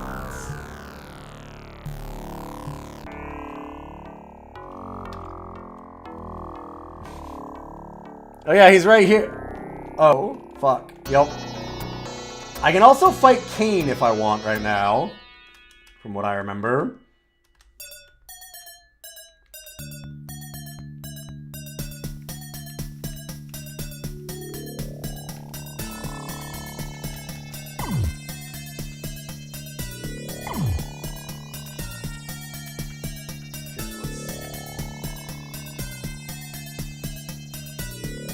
Alright, we'll go to homing missiles.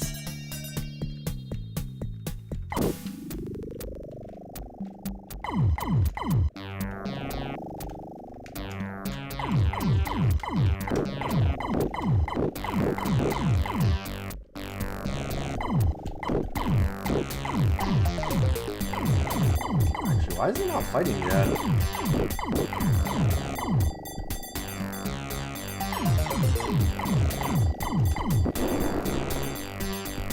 Well then,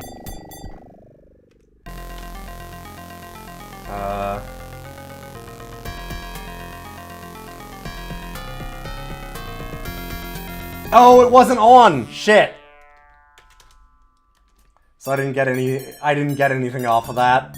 You actually have to turn on this converter so that you gain experience, which is kind of funny.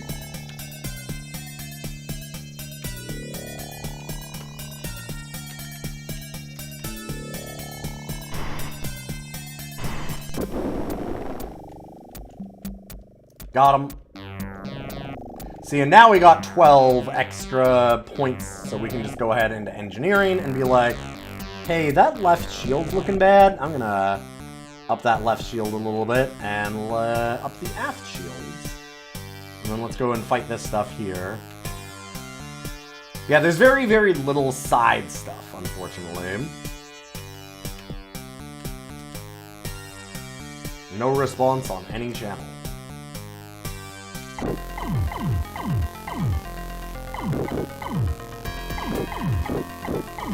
I believe that somebody talks about these guys being pirates if you look around to see the planets nearby.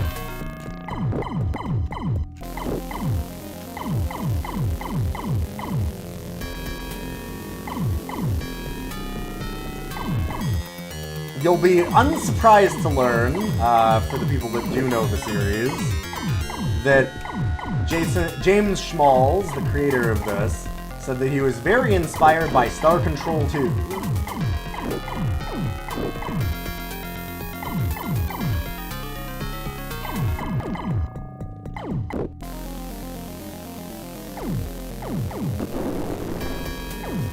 I love being able to do that. You can kind of get one to shoot the other if you line them up right.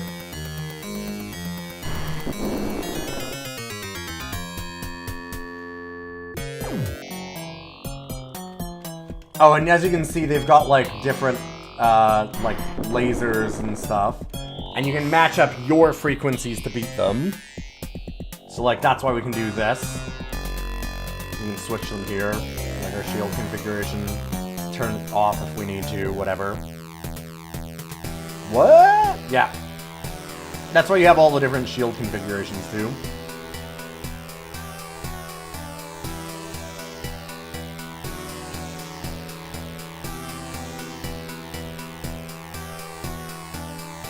Let's up our weapons. There we go.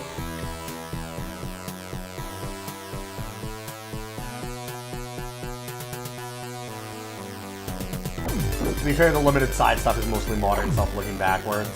I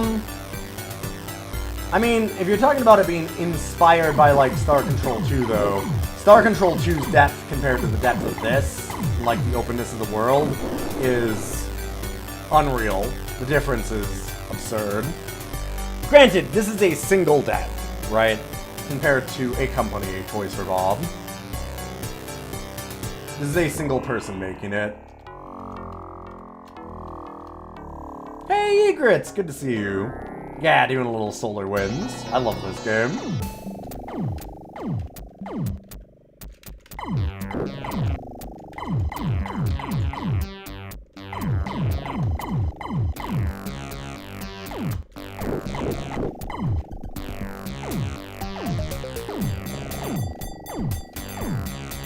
Ow, that kind of wrecked my back end.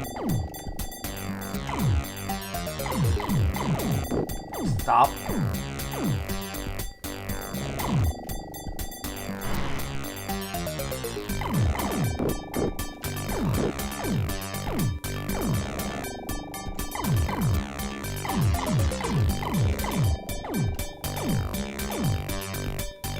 Stop. No! I got him. God damn.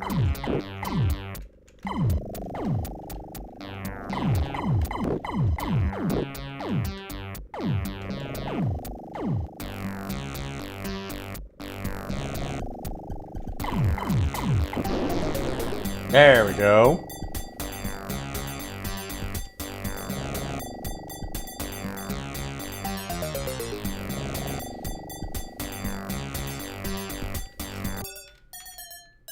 So let's go to that planet on Titus on 1413.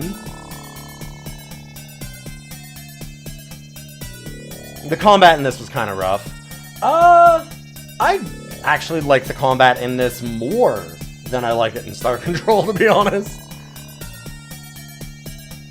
I really, really liked juggling all of the, like, shields and weapons and engines and all of that. I thought that was a blast.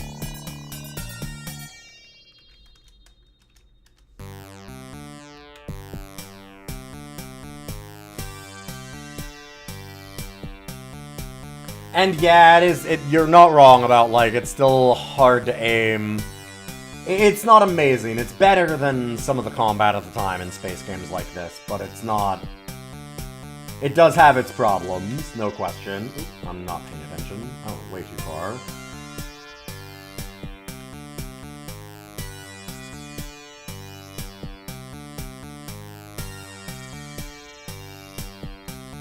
Guessing it's that green planet in the top left. I know, X-Wing and TIE Fighter are ones that I want to do.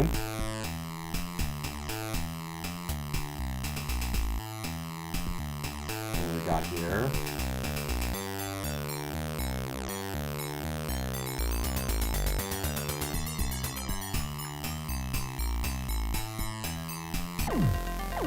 Hey! Hey, I didn't even fire at you. Take a missile then. Got him. I do love the war mode on the side, too.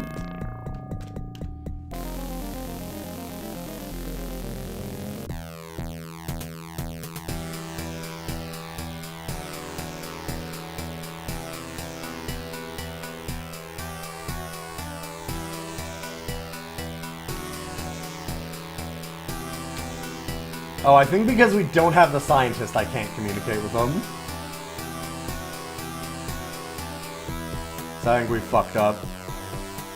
In any case, I mean, that's kind of what this game is. I won't go into it for too much longer because it's a story game. You go on these missions. It seems like a very open world, and you can go off and do some side stuff, but there's a lot less side content than you'd think. And most of it is just this. Go to this location, here's the next mission. It has location coordinates for you. Go there, do a thing, go to the next one, do a thing. And constantly upgrading your stuff. You get new beams, you will get new, like... So you can actually choose how many beams you fire at a time. So, like, I can do a pattern of 3 if I want. Later on, you get, like, different frequencies. Same with your shields. Pull up more missiles. Stuff like that. Hey, JoeQ, good to see you. It's got some great music, got some good aesthetic.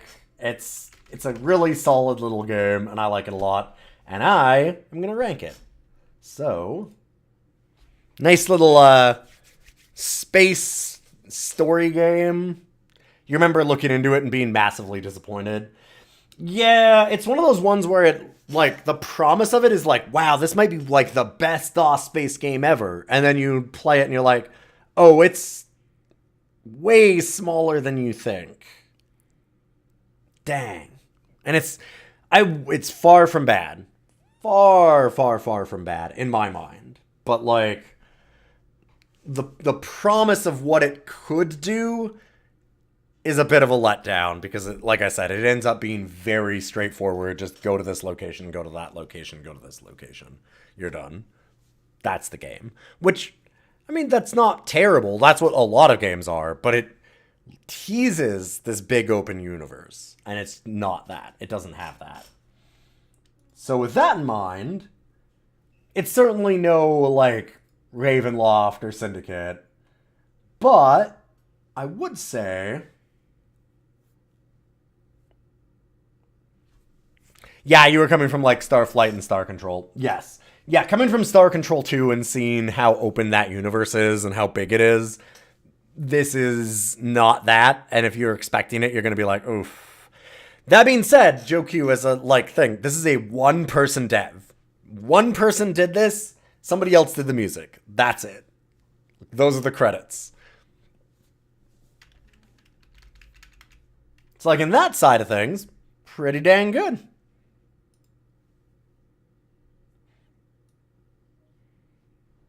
And yeah, Star Control 2 is legendary for a reason. We haven't gotten to it yet. But at some point.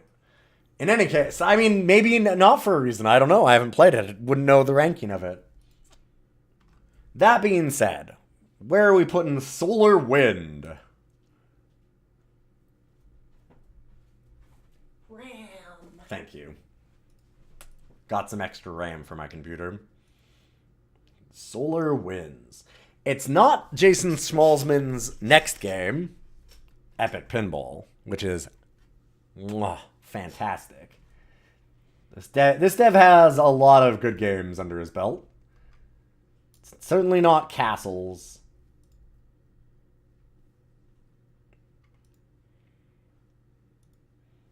I do like it more than something like a Star Gunner. I think I like it more than Sim Earth.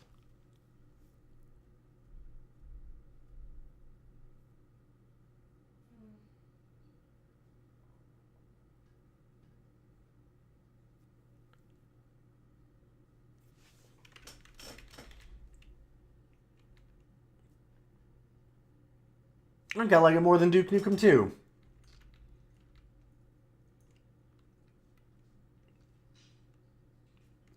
It's not Castles. I don't think it's Lemmings yet either.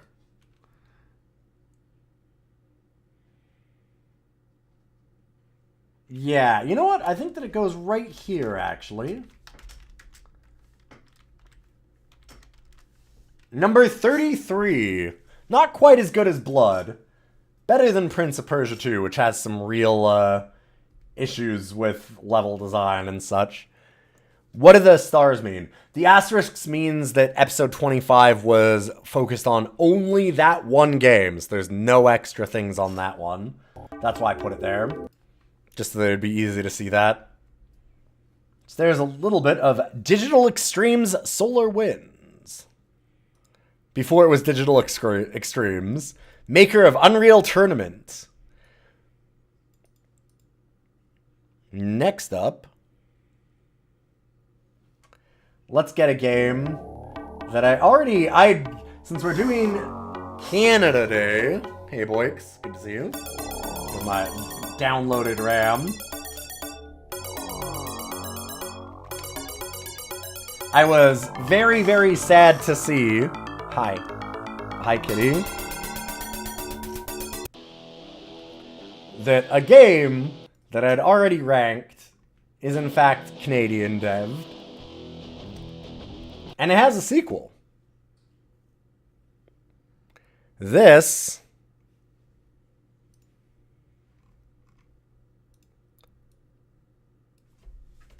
is by... Oh, here, let me... A little company known as Imagexcel. Imagexcel, because it's Imagexcel. So the E is shared. Imagexcel. Later known as Rockstar Toronto, picked up because of the work that they did, supposedly. The information on this is a little hazy. But apparently they did a lot of work with Game Tech, who is listed as the dev of this, but also sometimes listed as one of the publishers of this. A game known as Quarantine 2. They also did Quarantine 1. That is not what I wanted to do. Cat, why are you walking across things? Thank you. Quarantine 2, Road Warrior.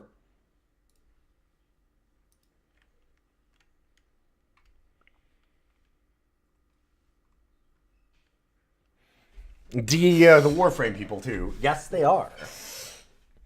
Yeah, Digital Extremes has a lot of games that are good and a lot of games that are bad underneath their branch. That's their various points. They've got, like... God, they have a lot of things. They apparently did the multiplayer for BioShock 2. They did Homefront, but only the multiplayer of it. There's all kinds of things. Make a selection now. Well, I have to. Look at her. Hello, Jinpoo. I'm being dominated to choose a selection.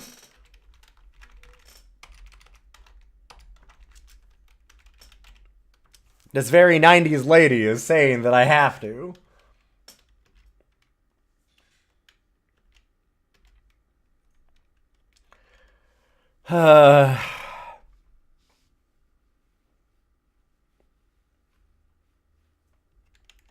Give me one moment.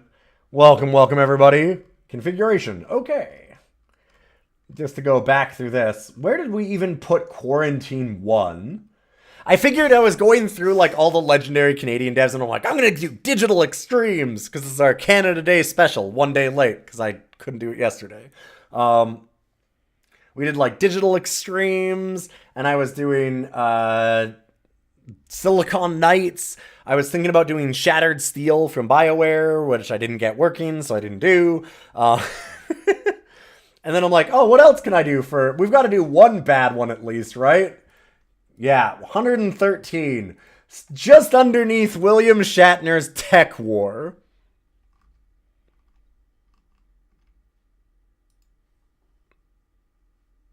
Oh, yo, I didn't see that that's what it was, Boix. Thank you very much for that. Hey, let's pull up this art from Boix. That's fucking rad. Thanks, dude. That is not it.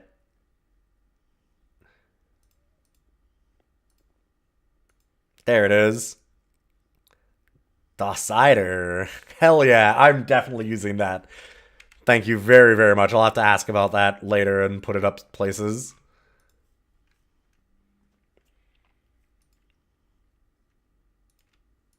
Dang, thanks a bunch. Holy shit, that is so cool. I did also make a NeoCities site for this now. You watched MDCT play all of 2 Human? Yeah. Yeah. We don't need to talk about the end of Digital Extremes. Because they had an end. Boy, did they ever. Yeah, I put it all up in the Discord. So we have a thread on DOScider stuff, and I have it there. I don't think I've actually put it up anywhere else. It's very, very basic right now, but that kind of works because, hey, it should be. Okay, I'll stop delaying and get into Quarantine 2.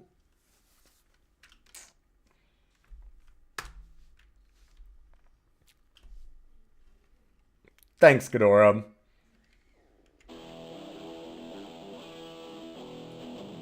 Oh boy, game tech. Maybe Quarantine 2 is better. I mean, these people became Rockstar Toronto, right? Rockstar bought them for a reason. Right? Right?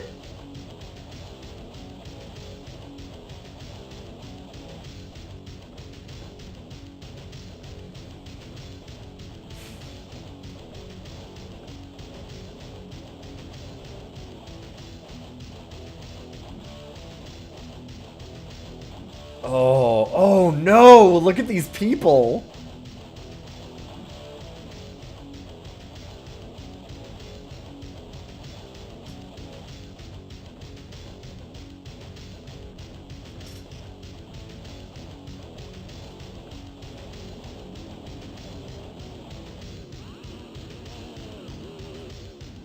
It's Doom, but a car. Yeah. I do have the Quarantine manual open because there's some things that we'll need to use. Alright.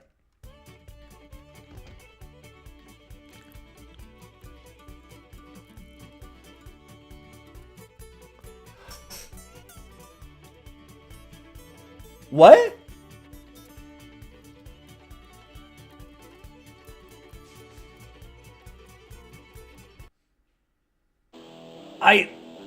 Why did it... I'm sorry, I was stunned for so long.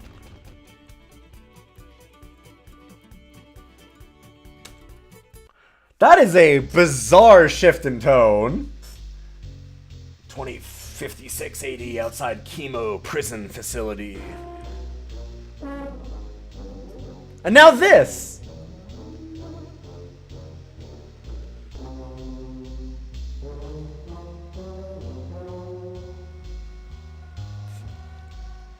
I kind of like all of this music, but not all together.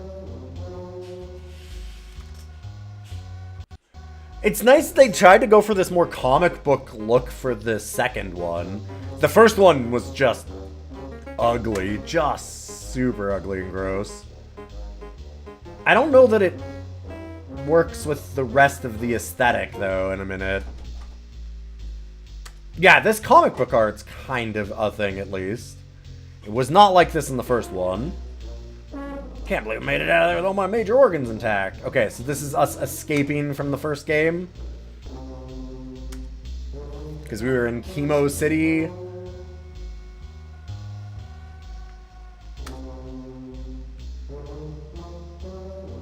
Although, they're not really giving any background that makes sense here unless you've finished the first game, which, oh my god, if you finished that first game, you will not see the light of heaven. Put it that way.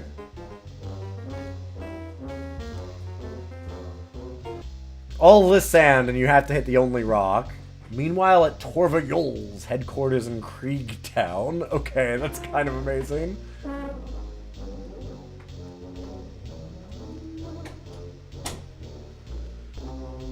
Uh-huh.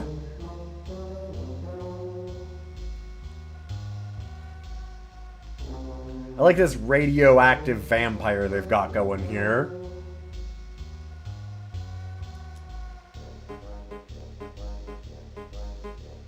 Oh my, I forgot to mention that it's lethal. Ha ha ha. I killed my own pet because...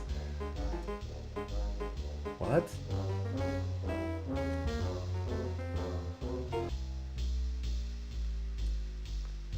This man just loves his poison.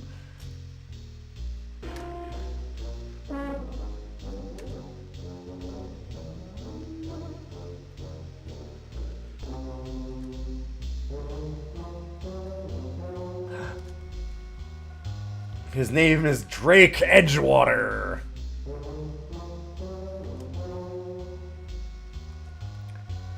He destroyed 2 Omnicorp prison administration buildings, blew up the football stadium. Okay, did all these. Look at all these cool things that you did in the first game. None of them were cool.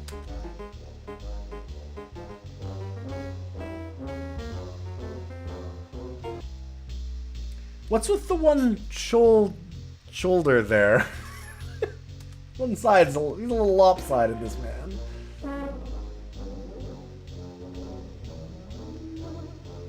You know he's serious because he put 3 exclamation marks in.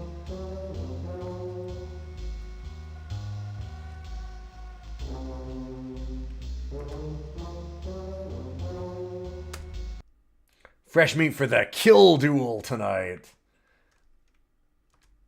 Okay. Are we in a car? Because we're supposed to be in a car, right?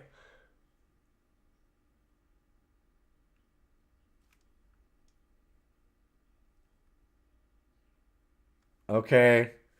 With D. Assman.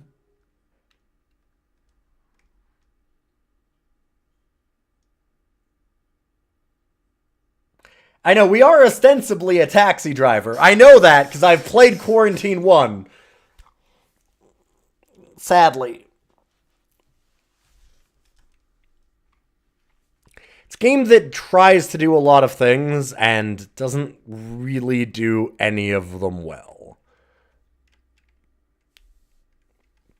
Okay, control fires our main weapon, enter fires our rear weapon, alt cycles through weapons, space fires our hood machine guns, or our Uzi if we look out the side window.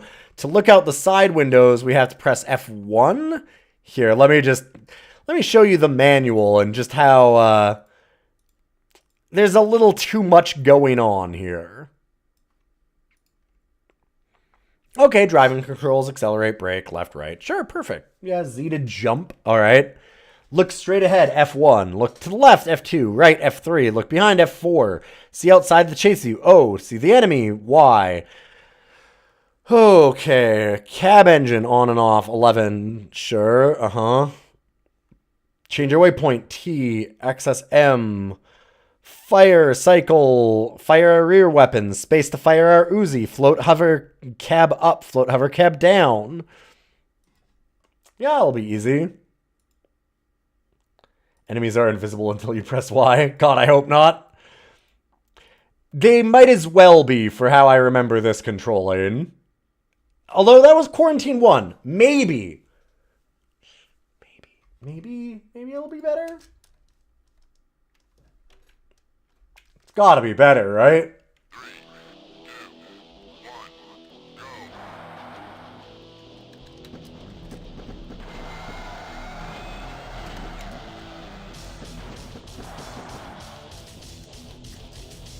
Okay, we're out of shots.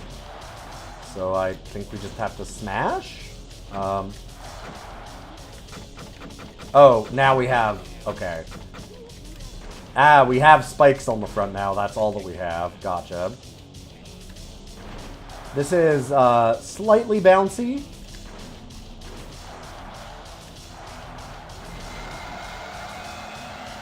Some dude just like throwing shit at us. Yeah, there's just a guy. There's like a couple of just the guys.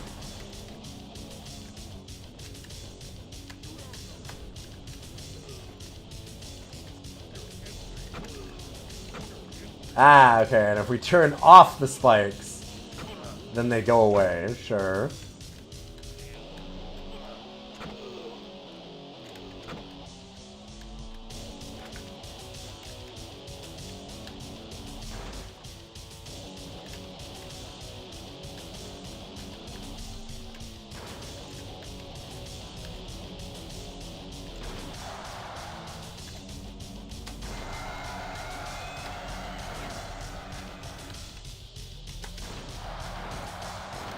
Did I get it? Okay. Cool.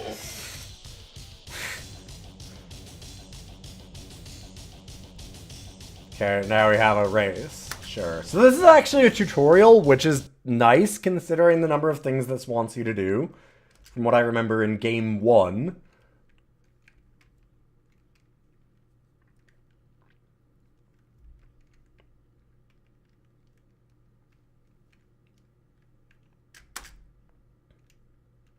The first competitor to what? The top seems cut off. Oh, it probably is, sorry.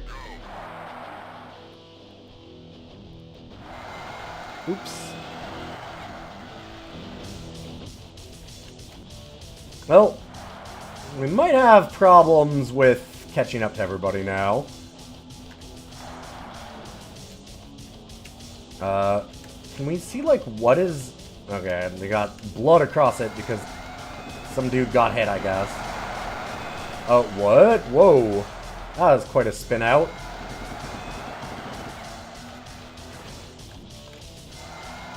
Where are we going?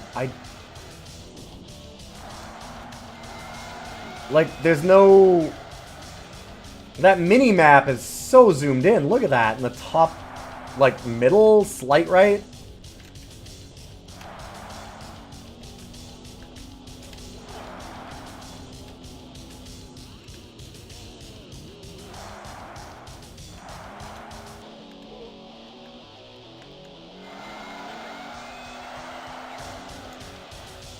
Did I... Grrr. I guess I lost?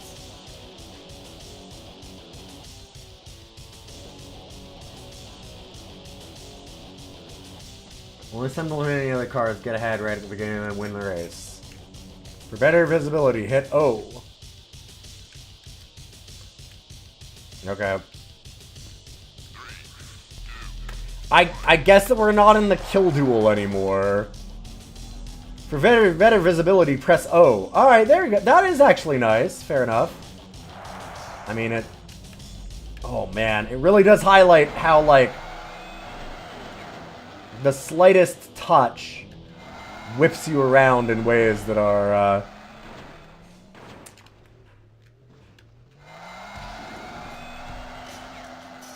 not amazing. God, it is... Yeah, this is better visibility, I guess.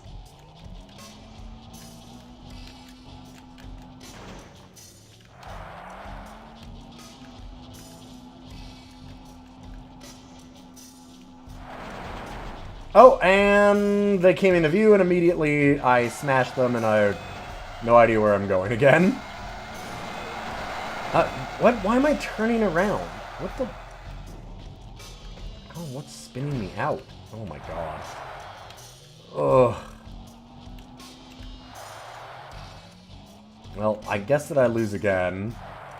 That sure seems to be the case. Yeah. Oof. Grrr. I'm gonna go back to the other visibility. Wait, hold on. Please, let's do this. Oh, no. I can't see. Oh, boy. There's a real delay on the loads on those two.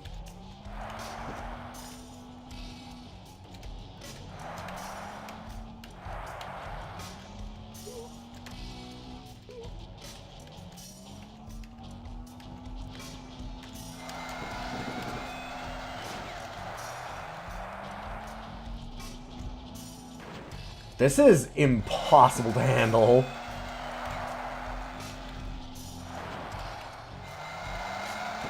You have to be turning into a lot of the turns, like, before they come up, but you can't tell they're coming up because the draw distance is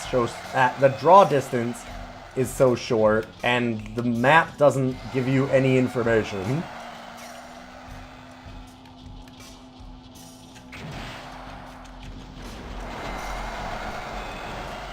Did I finish one now?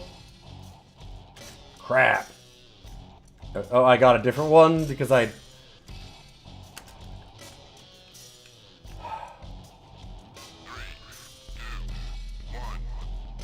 Well, we're doing better each time, I guess. Oh.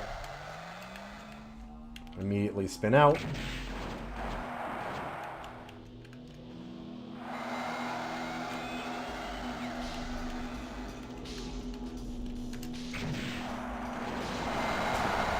Oh my god. That once you touch a car, you absolutely 100% skid out like that every time. So like every hit means that you just lose a ton of time.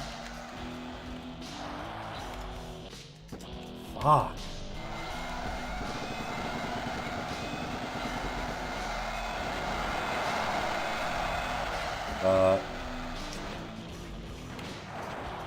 It always sends you exactly to the right on those spin outs.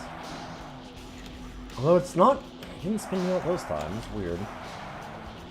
I don't know why sometimes, like, the instant that you touch another car, you're gonna do it. Oh, man.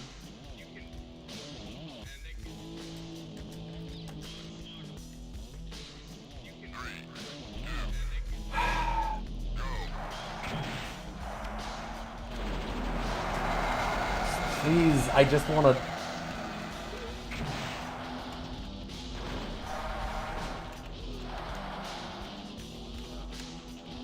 Avoiding these cars. It's like, it's easy. Just don't hit any other cars. Yeah, you have no draw distance, and they try and block you, but just don't hit any of them. Right? Simple. Here's our tip for winning this race.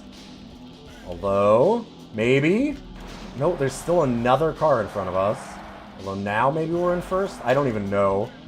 There's nothing that's showing us, like, what place we are, is there? I don't think so.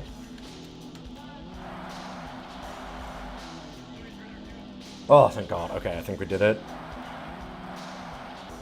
Oh. Excellent!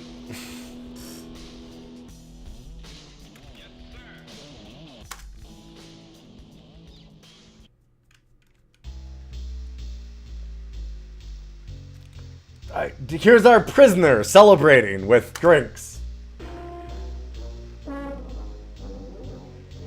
I mean, they tried to go for this comic book style, and I said that I kind of liked it at first, but some of the art is ugly as shit. And it, like, really does not match with the actual in-game look of anything either. Nothing in game looks like goofy comic book fun at all to me. A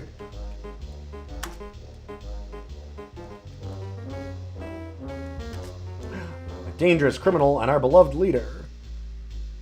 Here what the details are. Ugh.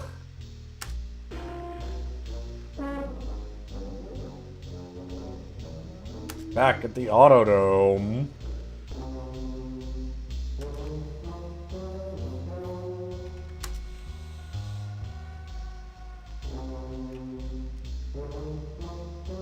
I got you the codes to bust you out of prison. Thanks, now get out of my face. I'm the one who totaled chemo prison.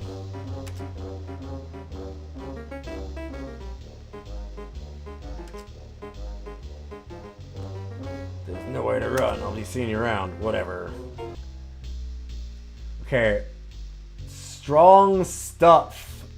XX. Is that 95% alcohol by volume, it looks like? Yeah, fair enough.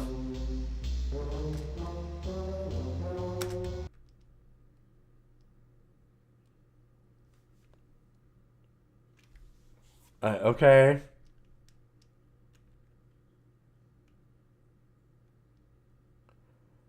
Oh. So, the comic book scene art, much like how the music went from, like, metal to bluegrass immediately, all of these art styles just don't mesh in the slightest, right? Does this look at all like the comic book did a little while ago? Not to me, not really. Like, it's still a hand-drawn style, but now it's a different hand-drawn style. Like, it's less weirdly edgy and stuff, and then it's just like, yeah, also what happened to her spine? She's probably in a bad car accident based on the universe.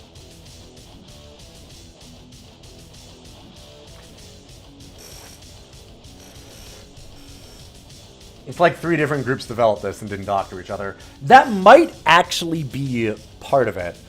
So, from what I've been able to dig up on Quarantine and Quarantine 2, Imagexcel is the Canadian dev that became Rockstar Toronto that I'm playing this for.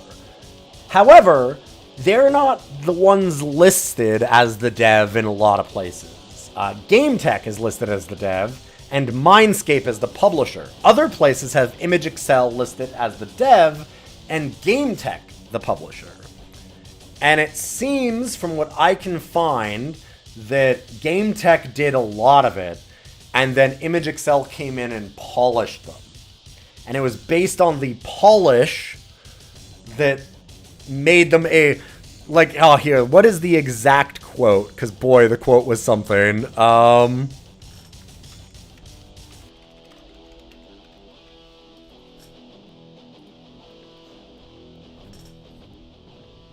Yeah. Rod Humble as... Yes, Rod Humble as GameTech's executive producer initially wrote a script titled Bloods that revolved around gang warfare. When the company sent a revision thereof to Imagexcel, the studio reworked the concept into what became Quarantine. Humble considered the new version a, quote, far superior game.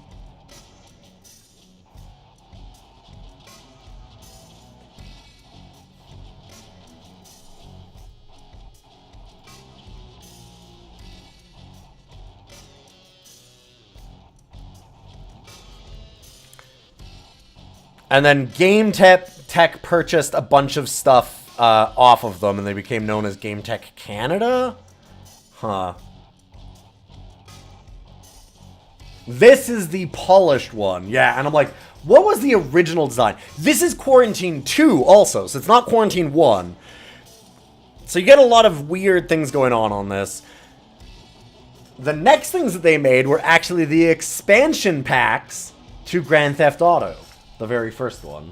So it was the GTA London 1969.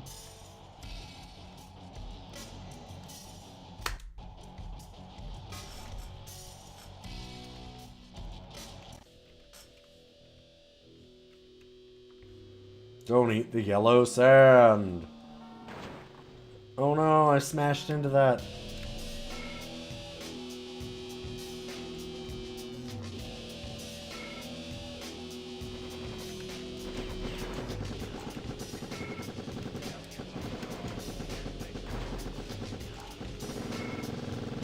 I don't... Can my bullets hit this bike? Oh, well, they hit a rock.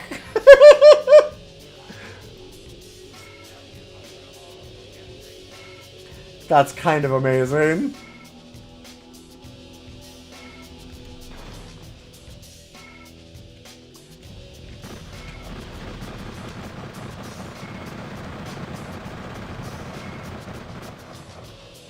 Okay, I blew that one up.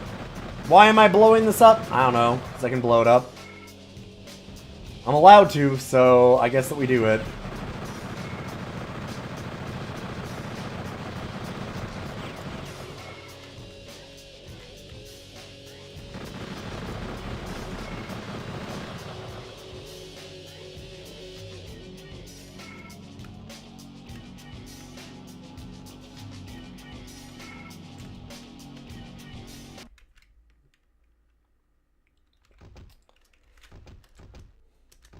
There. Save that.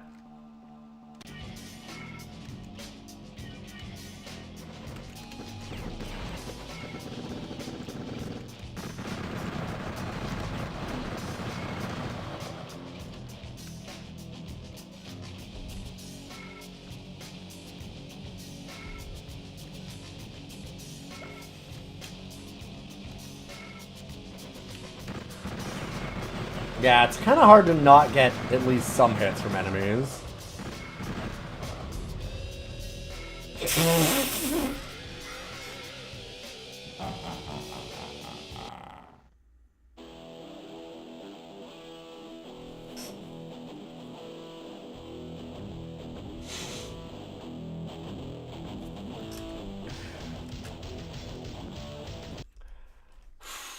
Quarantine 2, oh boy.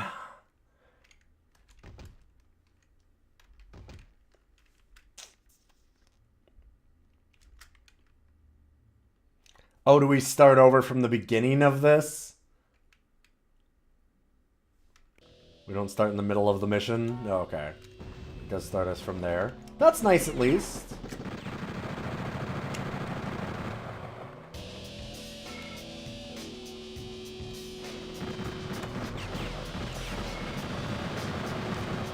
I don't know how you're supposed to, like, avoid a lot of the things here. I guess you can jump them? Oh, we're at 4%. We're gonna blow up right away. Let's smash into this rock. 3%! Wow! Running directly into that rock only did 3% damage. Or 1% damage, rather. Huh. Ha ha ha ha ha ha.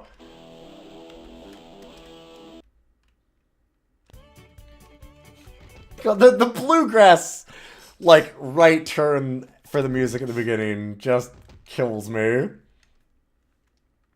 I will say, currently, this is doing more than the first game did. The first game just, like, dropped you into a city, and then you just did missions, like...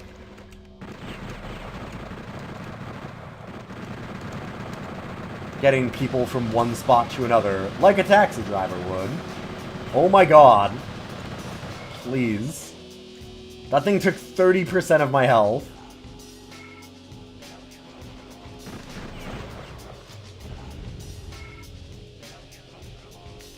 I think I'm good. I get the idea. I think we all get the idea. Where are we rating Quarantine 2?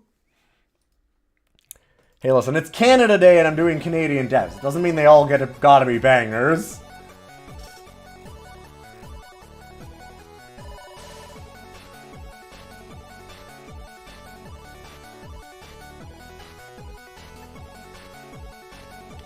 Okay. It's better than Quarantine 1. Did they improve on the original? Yes. Sadly.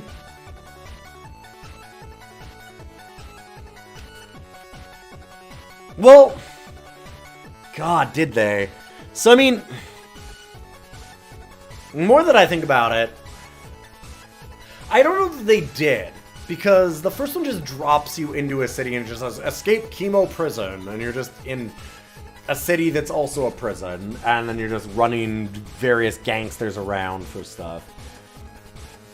I guess that my thing for this is maybe not an improvement.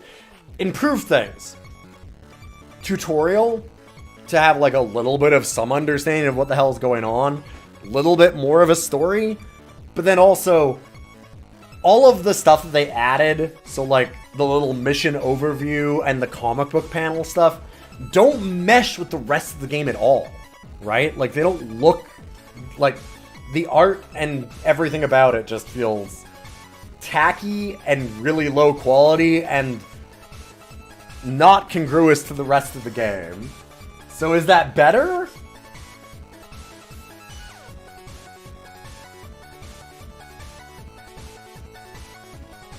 Because that's kind of the big difference, is those. Yeah, it's... Other than that, the game feels... That's kind of just what Quarantine 1 was, yep. This really awkward, clunky, hard to control car combat game with very minimal amounts of story and certainly none that you cared about.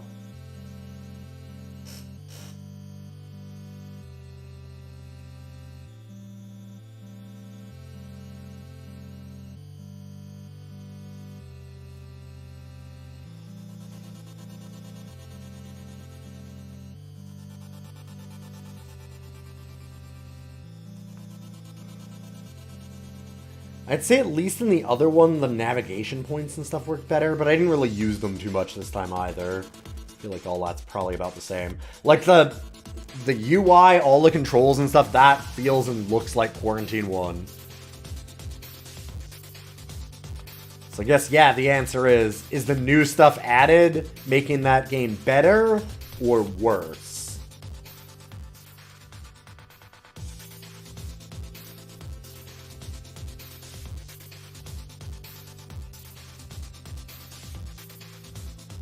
God, that's a question. You're forced to play one more or the other. Which one would you play? Third option, shoot me with the gun you have to my head.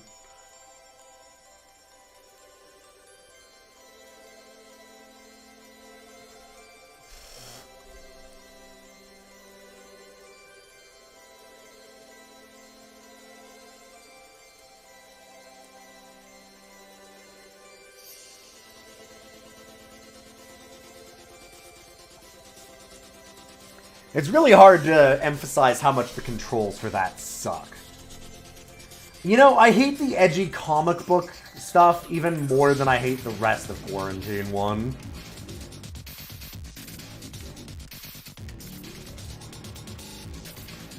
Like, him going crap 5 times while I'm losing a race is not making it better. That's not an improvement. Let's just say that right away. Congratulations to 114 Quarantine 2. It was for this that they got bought by Rockstar.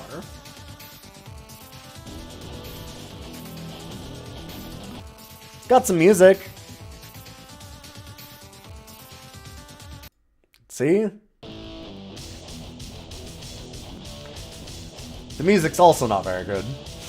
It's also very generic and... Alright. It is probably the best part of this. The music is okay, at least. But we have a little bit more.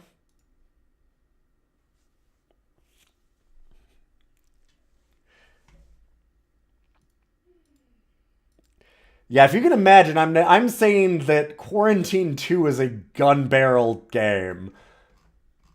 And there's 40 games below it.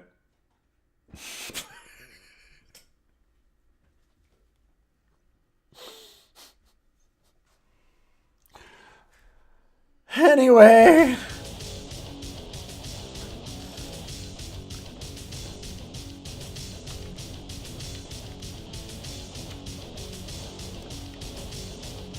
let's go on to a game from 1988 by Artech Digital Entertainments.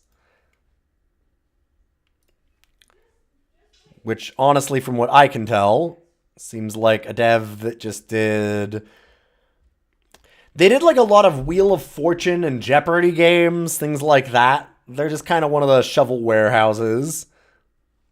But this is put out by Accolade, which put out most of their games from what I saw, called Rack'em.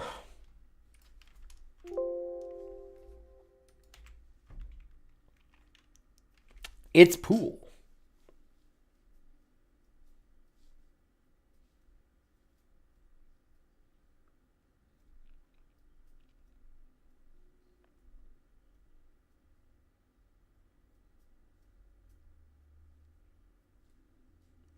Got a lot of different, like, types of pool, so that's nice.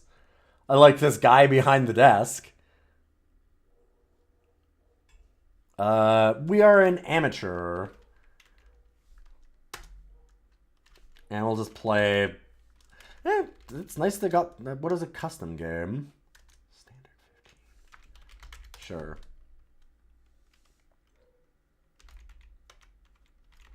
Heck, got him.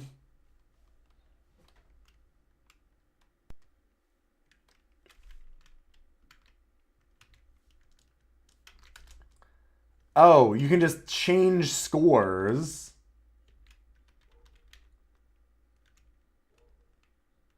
Because it's a custom game just means you're allowed to cheat.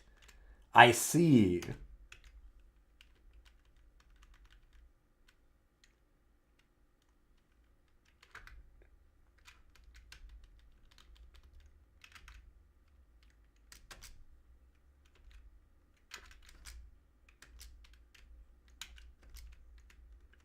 Okay.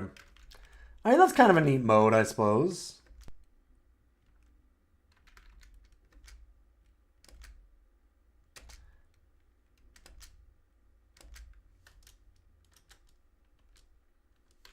We'll just do a regular pool game. To 100, sure.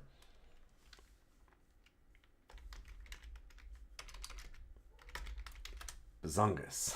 Oh no, Bazungus versus all of Canada. For Canada Day. Alright, we will string to decide. Okay, so we have to try and bounce it off that side. And we can choose the English that we do on this. Yeah, you're going to give the player a handicap by adjusting the scores, exactly. So, I can just adjust the power. There's no, like, technical side to this.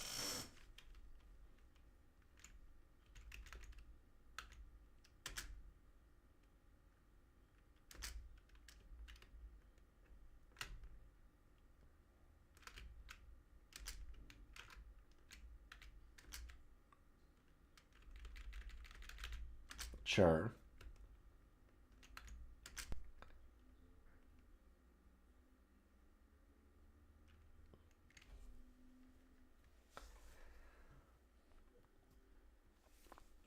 All right.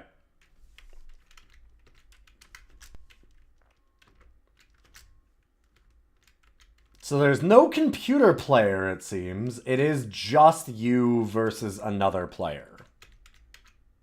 So you can only do 2 players. Call your ball. So I have to call which one I'm hitting, I guess. You have to call them on the rack? What?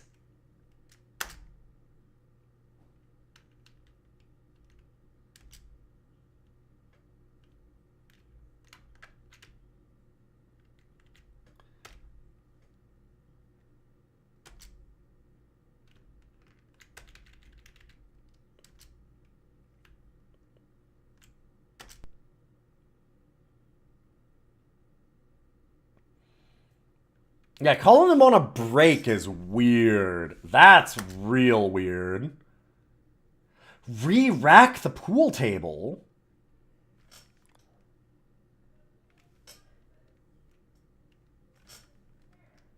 You can just... What? Can you just re-rack it forever? Huh? What is... Oh, we got a penalty because we didn't hit it? Or... Sure, we'll say the 6. Sure.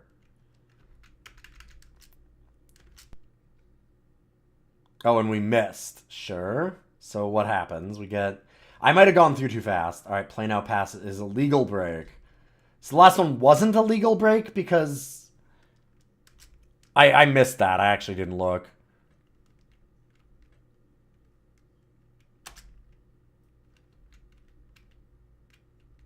Oh, wait. No. What's the... Okay, where the cue ball is this one. Gotcha. This is something. The Dark Souls of DOS Pool. Yeah.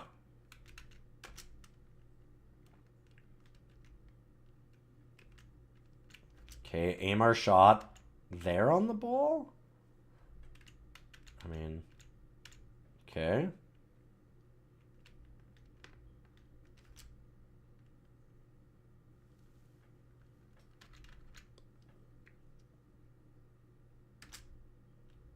And do it at like a 5?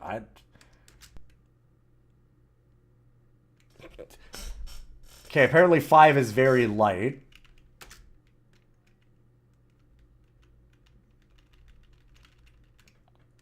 There's not a lot of game here. In that, like, what's the skill that we're doing? Because all of it is just picking from a menu option. Like, okay, I'll just choose where on the ball to aim for English. And then I'll choose how much power to do. It's not like there's no timing-based anything here, right? Like, it's just...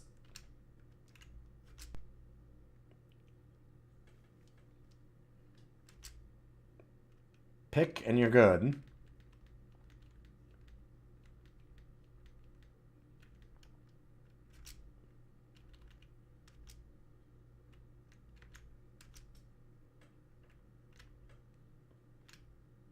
Huh. Yeah, there's so little to actually do here. Alright, apparently miss.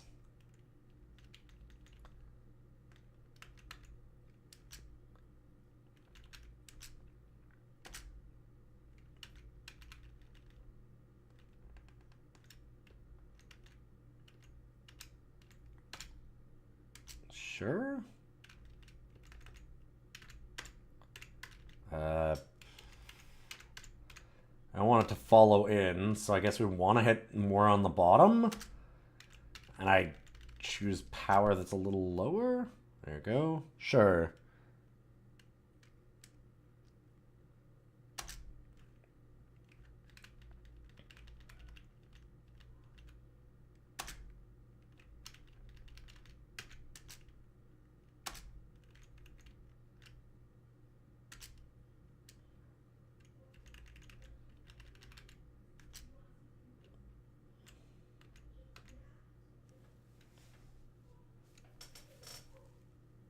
Is that the right amount of power? Maybe. Oh, apparently I missed. So, like, I don't get some of the hit stuff. Like, how am I missing? Because we just aim our shot on here, and then it just shows me if I'm doing it or not. So, like...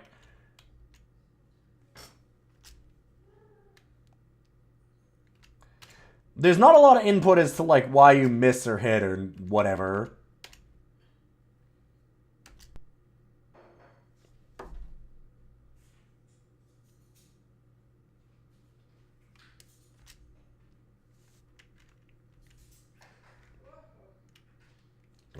Eight ball side pocket. I'm guessing maybe the English, but timing with the animation in the bottom right. Is it? Because I don't think there's any timing in this game at all, from what I've seen. Do you have to pick when you're pulled back?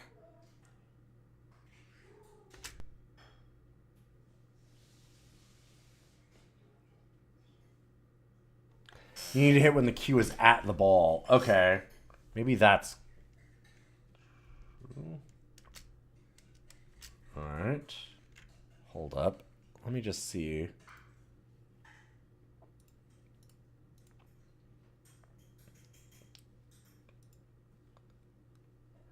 So maybe there is one bit of timing element? That'd be something, because currently there's not a lot here.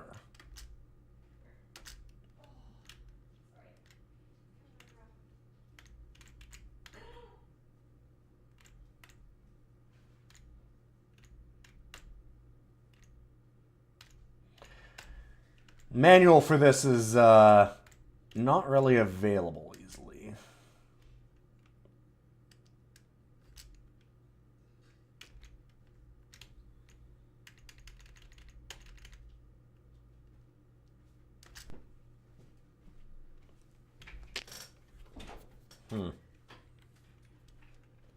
Well, we were a little off, so I guess that means that we miss.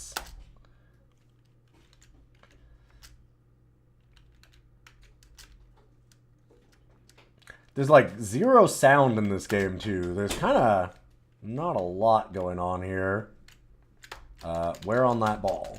I'm trying to change the aim, but I guess I can't this time. Neat.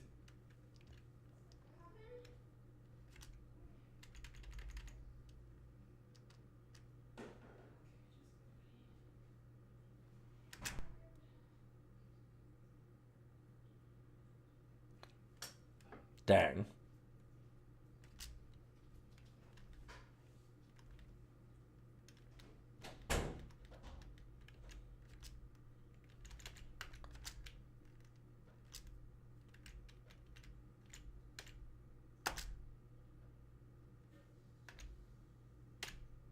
Do a little English on that.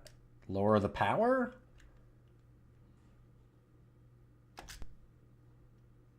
Hey, I actually got a shot. Holy shit.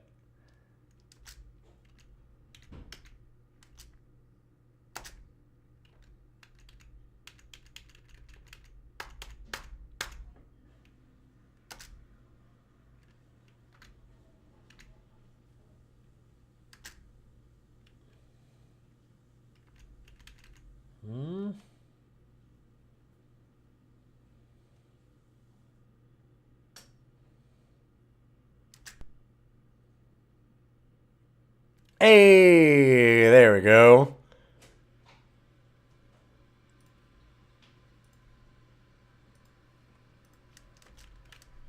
Look at that, we're doing things.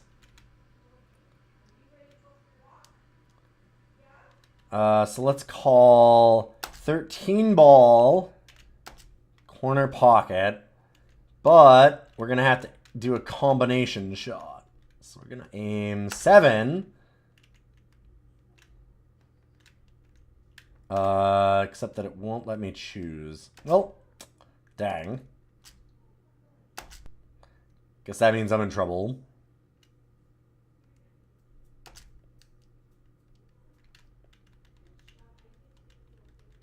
I was probably too tight on that one to be able to change the aim, which actually makes a little bit of sense there. Call 4 ball corner pocket.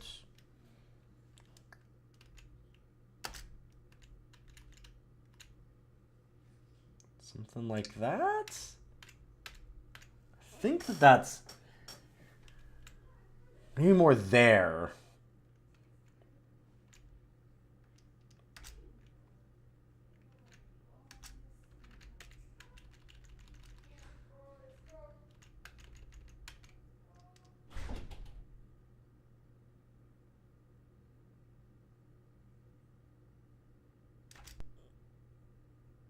Oh, almost. All right, we're getting the hang of it a little bit.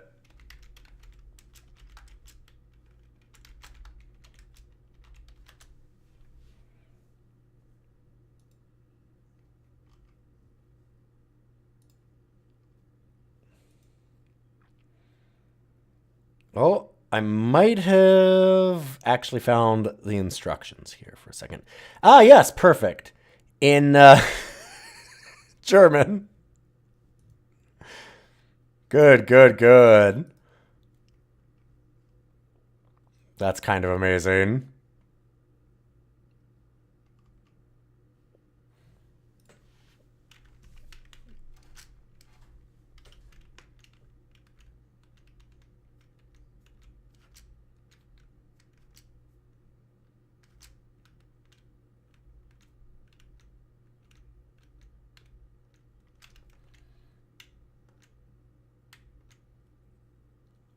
That'd be a hell of a shot.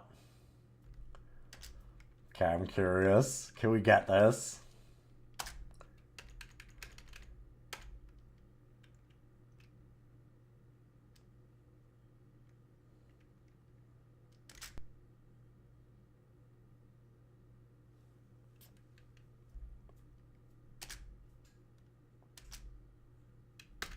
Needed even more power. The, like, deafening silence of this game is certainly something.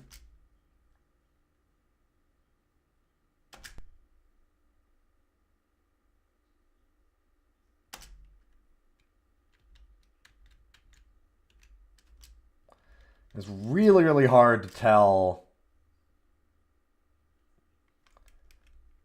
Okay. Call our ball. Let's say 4-ball corner pocket. Aim at this one. Like, it's really hard to set up these combination shots.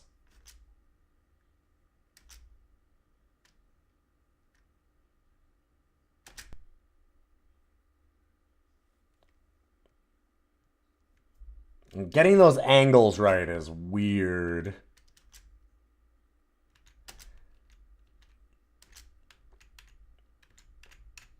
Like, these shots make sense. But I don't know about the rest of them.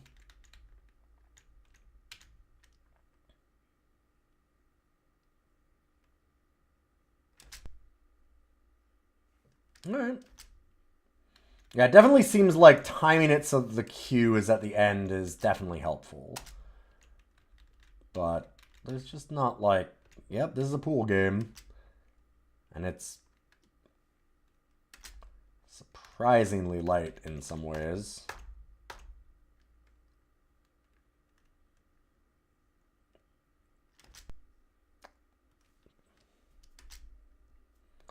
So what score do we even have right now? It's kind of important.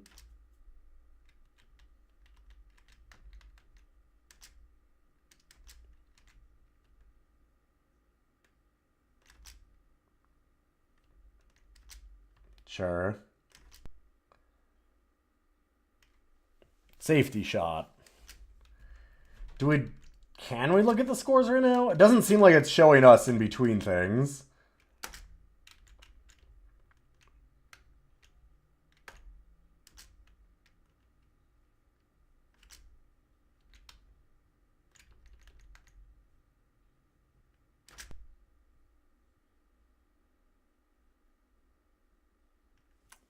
Nice shot. Wait, counts 1 point? Oh my god. So when it's saying to go to 100, it only counts 1 point per ball? So, like, it doesn't care about the numbers of the balls? Really?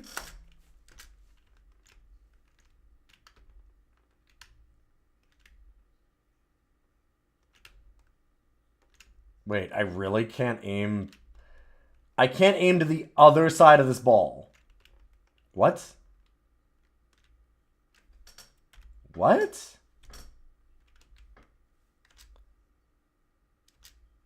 I can't aim for...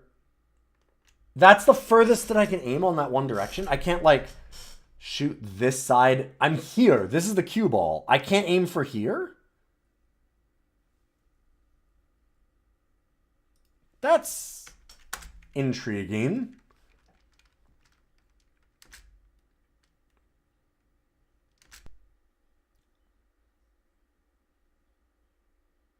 Wah, wah, wah, wah. 1 point against us. God, and the score goes to like 100. The lowest one goes to 25. That is probably too much pool for me.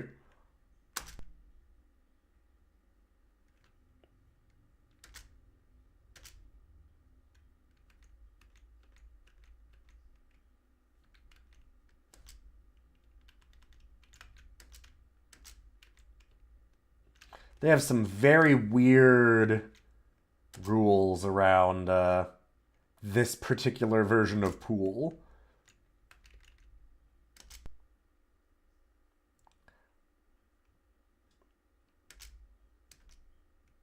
I'm not quite sure why I did that. Well, that's Rackham. There's a whole lot of different game modes, but I think that we get the idea.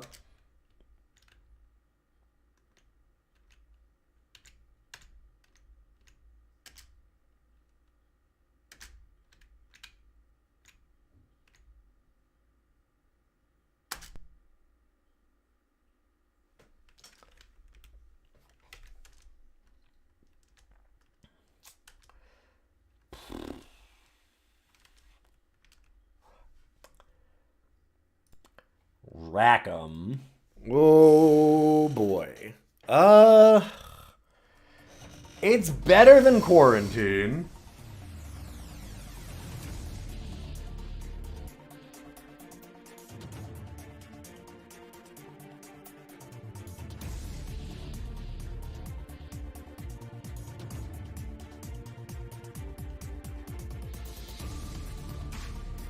I mean, there's a lot of ways that you can play this.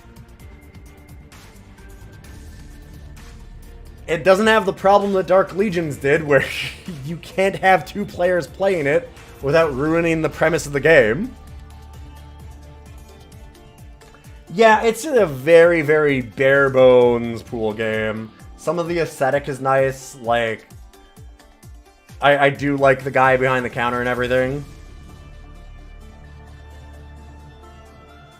Yeah, I know 8-ball. I've played a lot of billiards, but normally with pool, when you're going up for score, like, you tend to actually care about the scores on the ball rather than just 1 point per pot. It is a weird scoring system. Because, like, when you do things like 9-ball, like you're saying, you do try and actually do an exact score. When you're doing 8-ball, 8-ball is wildly different because you have to do, like, stripes or solids and then sink all of your kind and then get the 8, which is obviously not what we were doing. We were just doing pool. But I'd have thought that then it would have counted the actual scores, so I don't know what pool was to this game, but it was a bit strange. It's mostly weird that you could go to, like, 200 points, because if it's only counting 1 per potted ball, that's a lot of pool. That's a lot. That is a lot of balls you gotta sink. In any case, the bigger problem is just... It's weird that there's not even, like, a sound of, like, hitting things. There's just zero sound at all is... And it's 88. It's an older game. I wouldn't have expected the sound to be great, but there's just nothing. Yeah.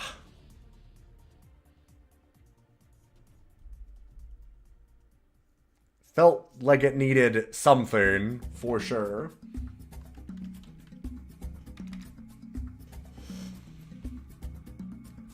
And if we think about...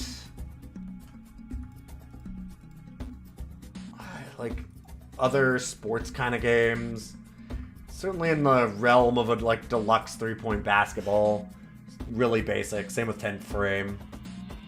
10th Frame 2, that one's like a very old, like, 86 kind of bowling game, where it's got options to play with other people, but there's not, like, the colors on it kind of suck. Because, I mean, it's that old, right? Like, you're looking at, like, 8-bit colors. Yeah, Sensible Golf was also very light.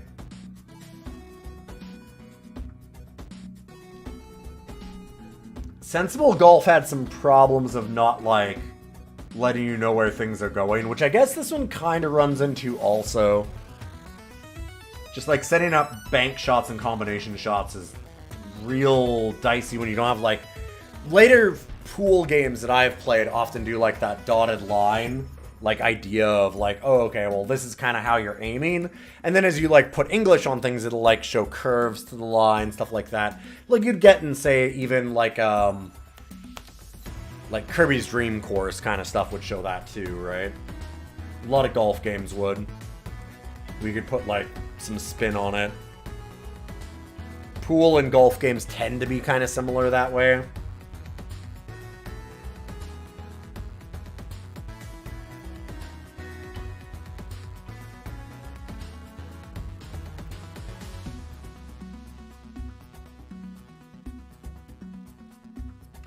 Yeah, I think that Sensible Golf is better than this. Speed Racer in the Challenge of Racer X is a very badly controlling car game that at least has a cool aesthetic.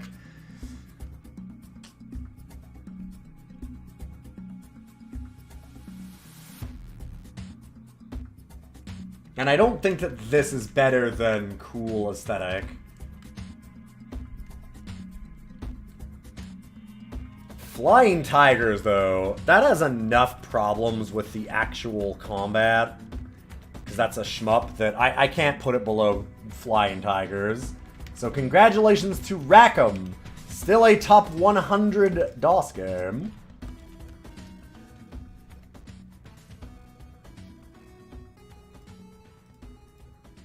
And then, of course, we can't end Canada Day without going to Legendary Devs Strategy First. I don't know that they're legendary, but they've done some things. Another Canadian dev. But more importantly, if we're going to do some sports games, we got to do the most Canadian of sports. And get a little solid ice.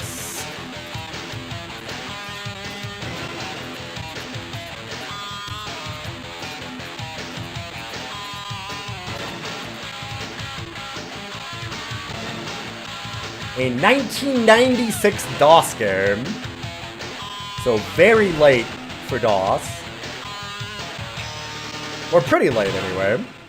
Yeah, basketball, the Canadian game.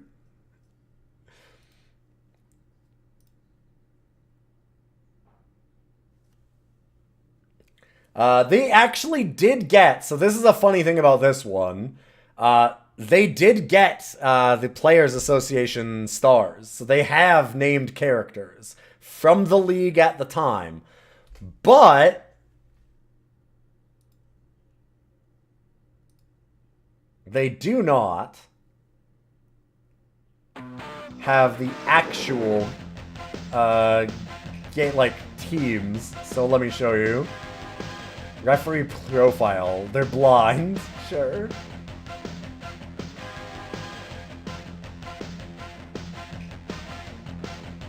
Teague, auto line changes, side. Sure. So you have, like, you know, the New York Crusaders. The Calgary Cougars. Montreal Meteors. The Ottawa Demons. But with, like, the actual lineups of players. At least some of them. Who are the Icemen? Edmonton Icemen. Sure, sure. And the Anaheim Pythons.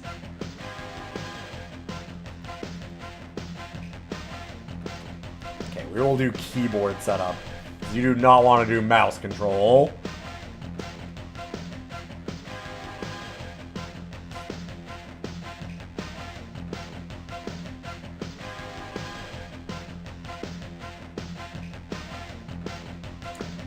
I do love...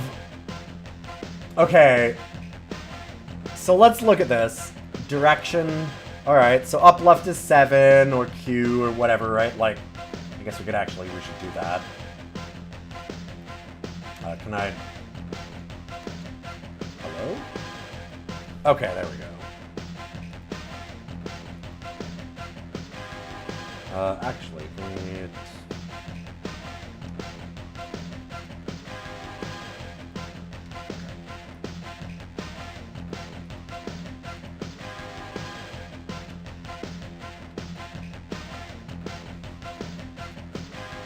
So we have up, left, up, you know, up, right, left, S. Right, down, left, down, down, right. Okay, these all make sense.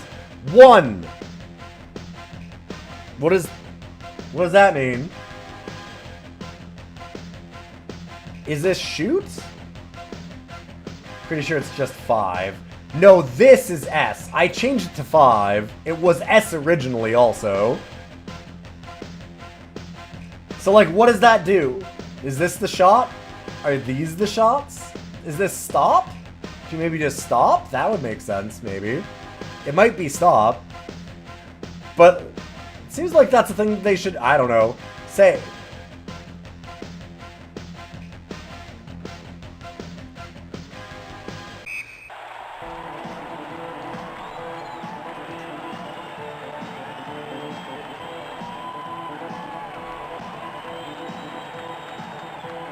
Oh, probably Death Incarnate, but it'd be nice if they actually said it. Yeah, they've got, like, Timu Solani. Yeah, alright. They've got actually all the names. Amazing. You know, famous for being on the Edmonton Icemen.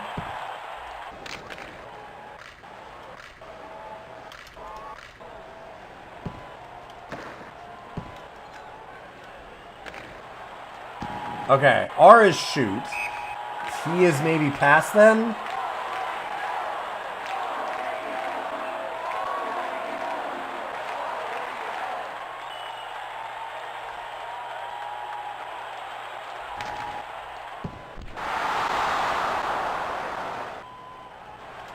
Well, that was not a good pass.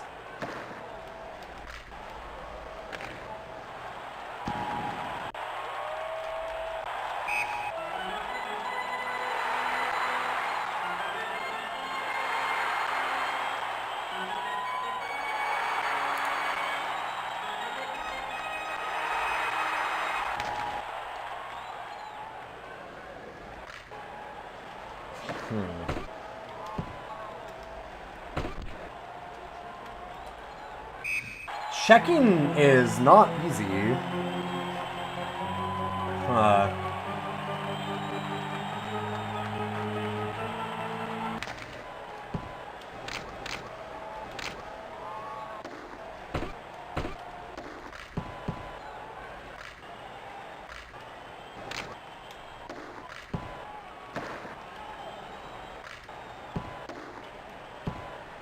Come on. Nope. Cannot seem to steal that puck. This is, something. No, why did it pass down like that?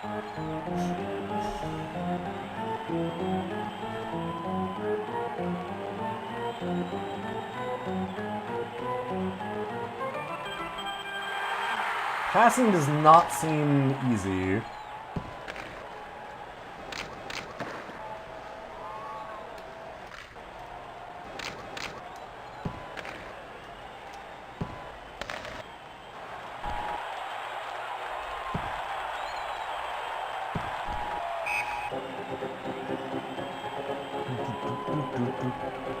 Anaheim Snakes, the Wigglers.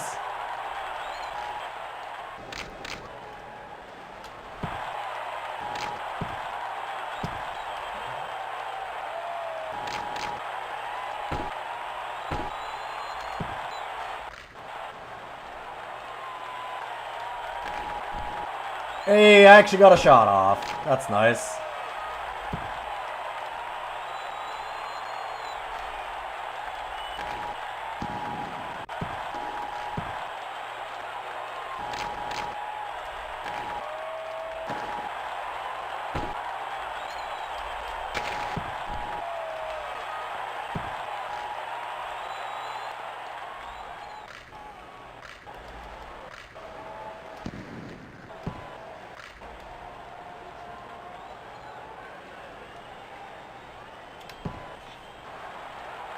Okay, yeah, so if you try and do, like, up and left, instead of pressing the button for up left, too, you will, in fact, just go the most recent direction that you've pressed, if that makes sense. Like, not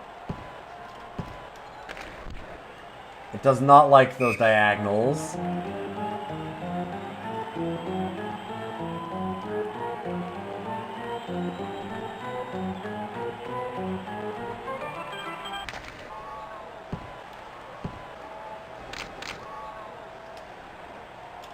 Yeah, the buttons are a little weird, to put it lightly.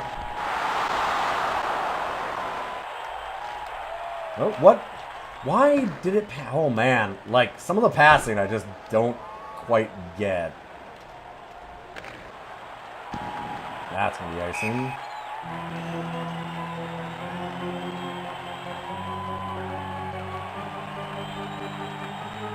The graphics look pretty okay.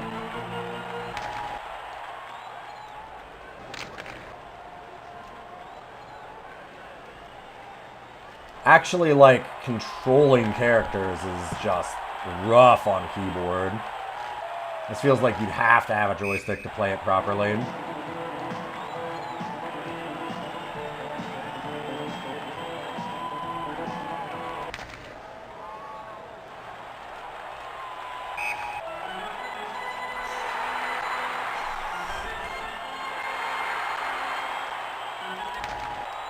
Because, like, you gotta think I'm using numpad controls.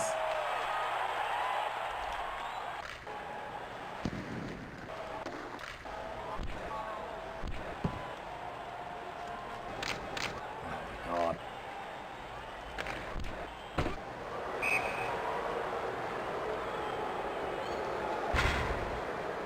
Penalty against us. Well, shit.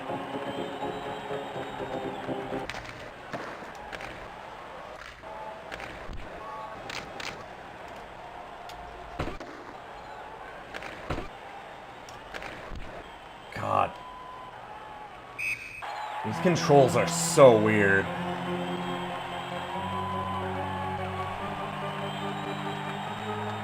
Because you have to think that, like...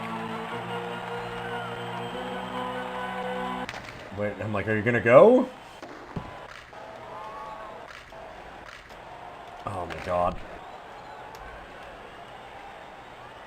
Like, up is...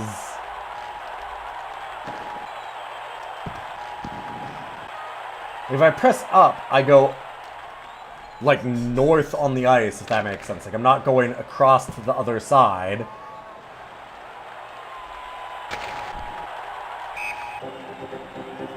To go towards them, I have to be pressing 6.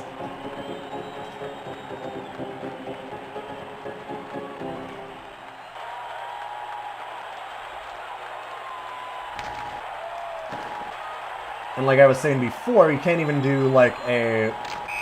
Like if I press 8 and 6, I don't go up and right. I have to press 9 or I don't do it. The controls are aligned to the camera. Yep. Which makes sense. It's not terrible, but it's just... It's weird, because that's not a common perspective in a lot of these games.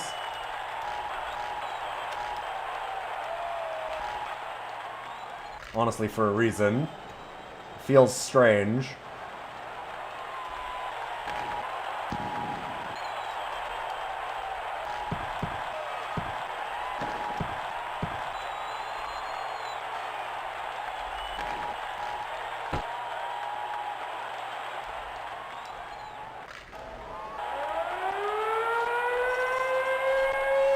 Alright, and that's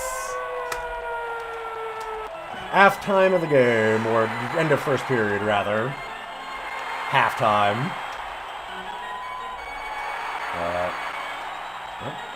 How do I would like to leave. No, but I'd like to leave. No, game. I'd like to leave. What? How do?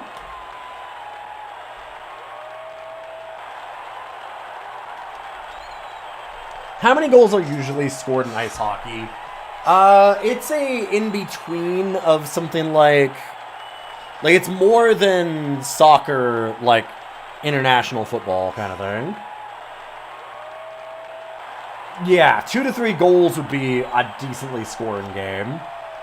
One or two goals is not uncommon at all. Like, getting only 1 goal would not be super uncommon. But generally, it's a little more than that. Like, a shutout, which is no goals, is a bit of an achievement. Just not like, certainly not like a, you know, perfect pitched game or something in baseball.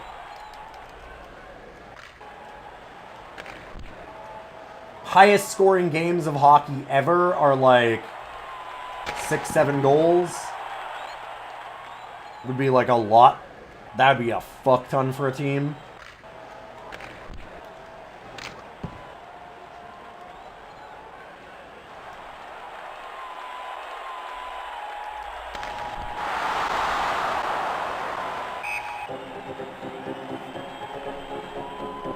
Yeah, mostly you're looking at something like a 3-2 or something.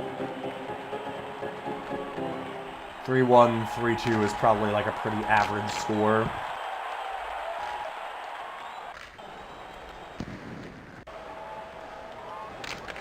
God, it is so hard to like use the whole numpad to do the movement. This is a game that would certainly help for having some kind of a joystick controller.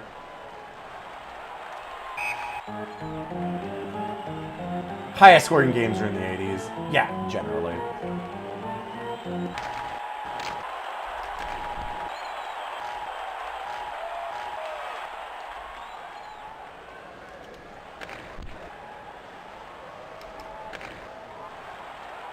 Oop.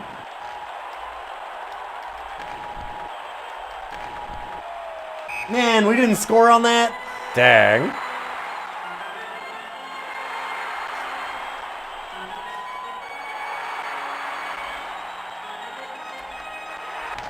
Yeah, goalies make a big difference in hockey.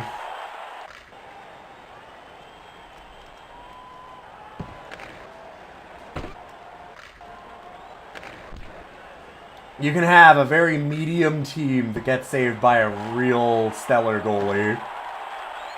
Oh, it is so hard to think about, like, the way that the camera orients and everything in this.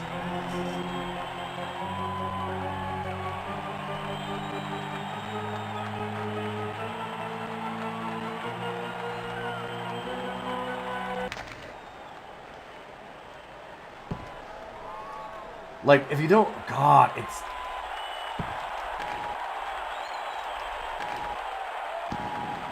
It's really hard that, like, if you press one direction but you hold it slightly too long, that you won't, like, shift direction again.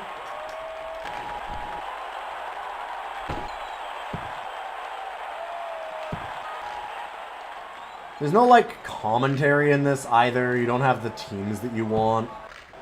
It seems like a very... Yep, this sure works as hockey.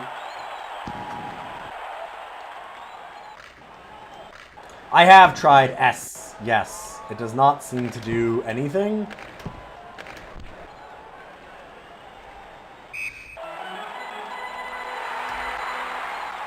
I have tried to hit 5, which I have put as S.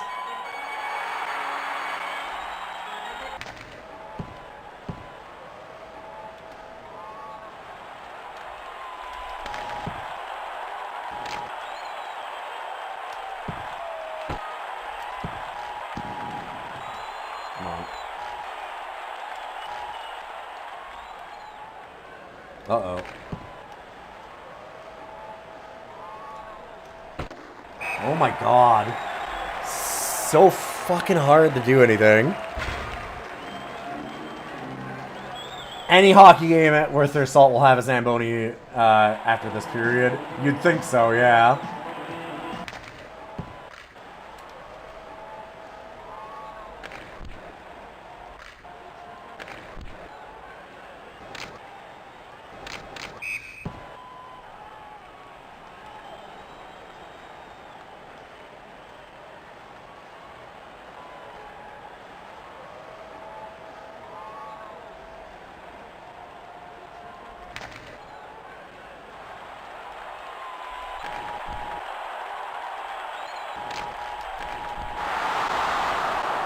Oh, man.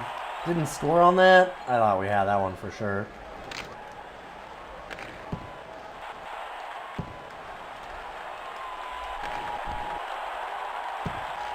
Yeah, I'll have to explain one of the problems I'm having here in a second.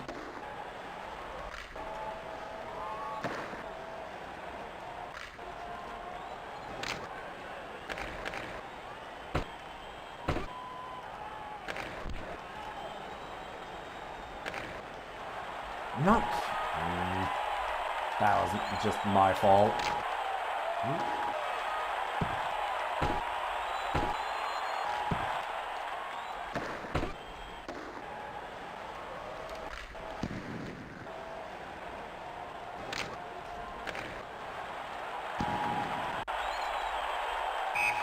So one of the issues, like, this is hard to explain. Let's say that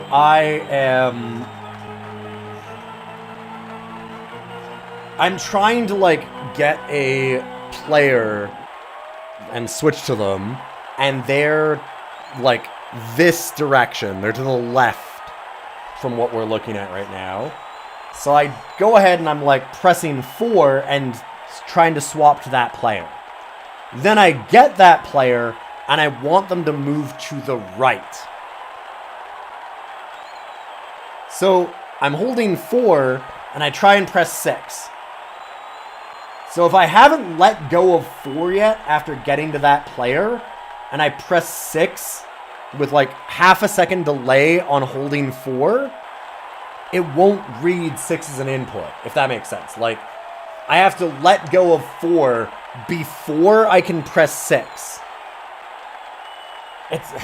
Which doesn't sound like much, but when there's no leeway at all, like I can't let go of 4 and have it start me moving the other direction.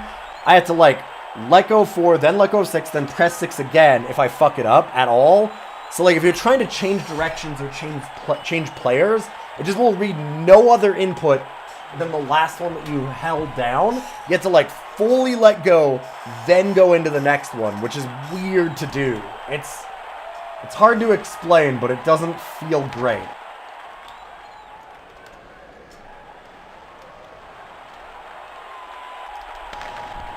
Like, you have to fully, constantly pick your fingers up off of things to use the next one.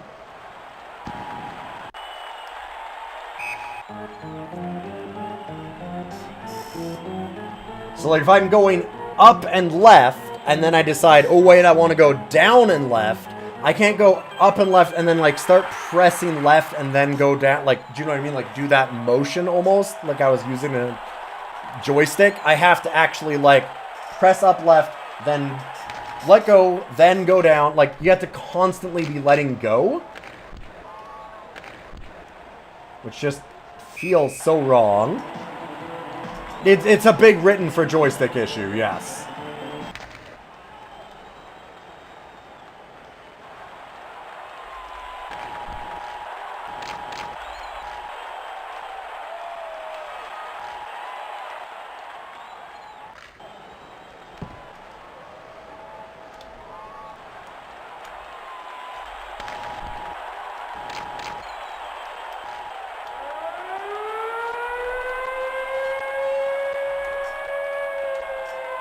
Alright, we're gonna have a Zamboni now, right? Come on. I also have to wonder how many of these names are actual players or not. Because we've got, like, Timu Solani and Paul Correa, but I wonder if, like, if they're not part of the NHLPA or something, will they be on here? Like, I don't know what, like, okay, so the Anaheim, the Ducks.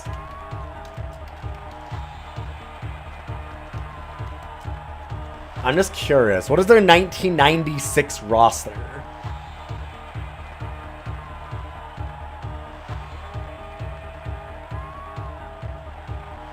Dave Karpa? That was on there. Valery Karpov? Okay. Maybe it is all of them. It's probably everybody. Did they have a player with the last name Satan?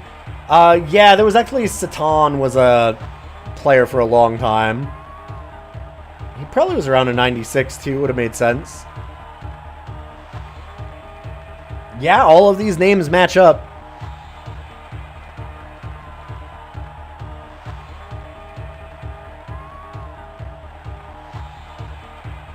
I'm guessing they didn't have to make up any of them. Here, we'll see.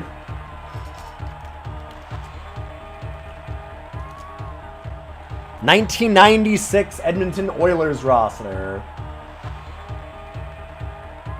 Yeah, Miroslav Satan. It was the same person that I thought of. Yeah, Miroslav Satan was a big player for a while in the NHL. Not like a Hall of Famer, but like a notable player when I actually paid any attention. Which was about this time. But am. Yeah, not pronounced as Satan.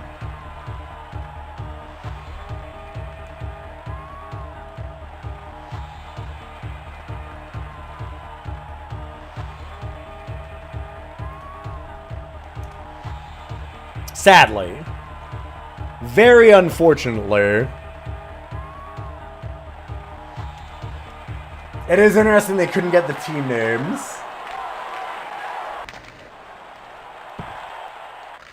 I like the go, go, because they're like, well, we don't have teams, so, I don't know.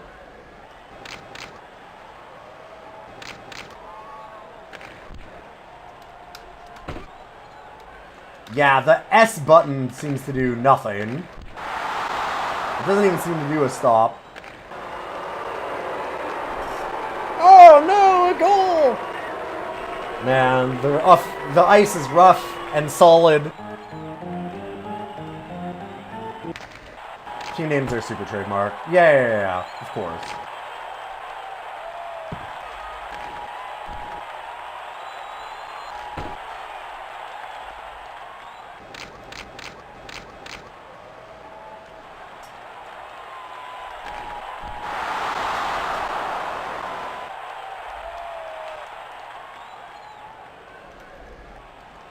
Man, like, there doesn't seem to be a turbo either to, like, get somebody to go faster for a second. Like, a burst of speed is something that you always really want in these kinds of games. As, like, a trade-off for fatigue.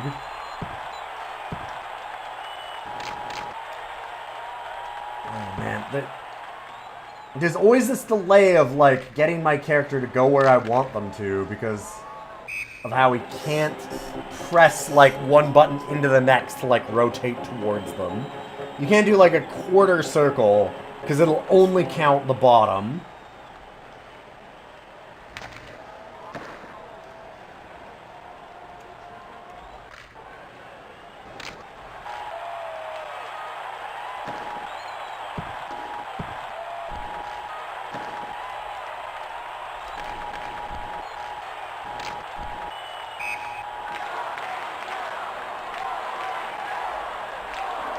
Like, are they saying go Flames?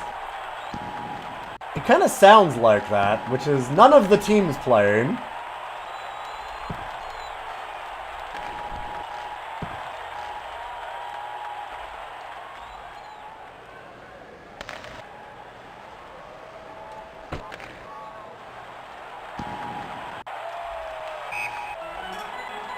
Could be interpretation as go Iceman? Maybe.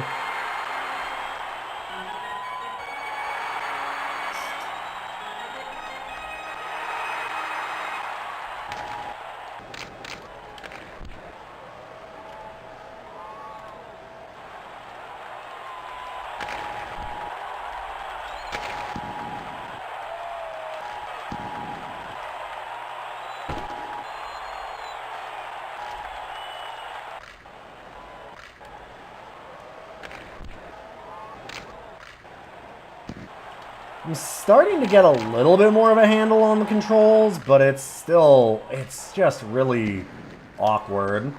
I don't love the view that they have here either. Something more top-down would have been a lot nicer, honestly.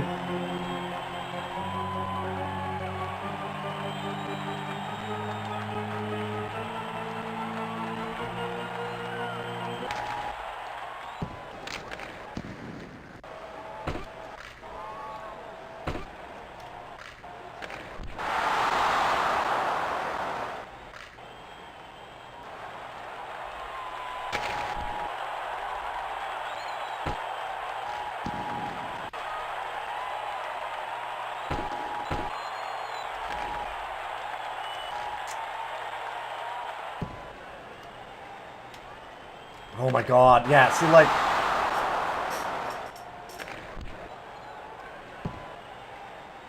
I might be pressing down and left to try and move a different character, switch to that character because they touch the puck, and then I'm holding down and left because that's where I wanted to be going. But now I'm stuck, like I press a different button to try and go that way and like try and move it, and it won't record it because I didn't lift off enough. It's really weird.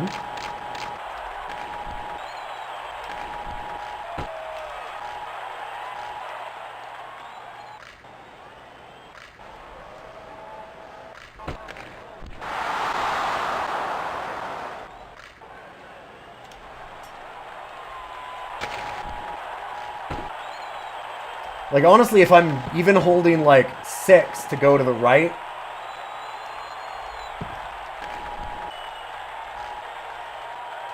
and then it switches to a new character, it won't keep me going to the right because it needs a new input. So I have to, like, lift off of 6 and then press 6 again to actually go.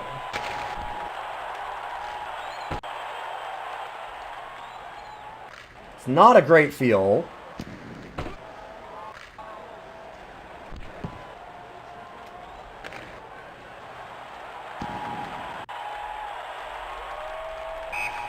God, it feels like so lazy when you're trying to chase down the puck, like you want to do something to get like a burst of speed. And there's nothing you can do there. Your character is just like... like, even the animation doesn't look like they're hurrying.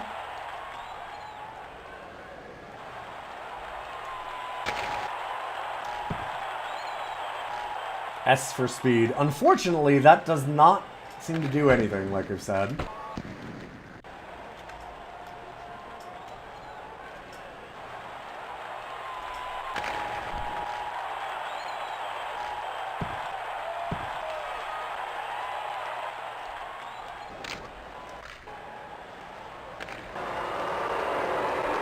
Oh no! Another goal. Alright. Well, I think that we understand what solid ice is. I'm gonna say that's enough solid ice. Well, okay, we've got a minute and a half. Let's see if I can score.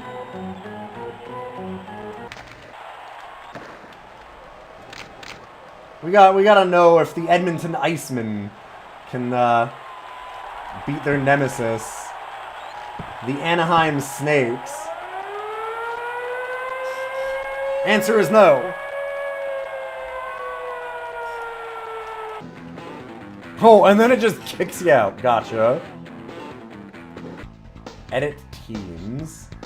The Long Island Sea Dogs. Oh, you can just... wait, hold up. Hold up. Okay, that's kind of rad.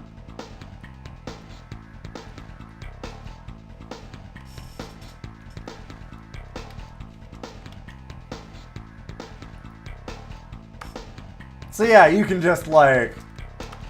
they knew what they were doing. The New York. Make the cool S. Yup.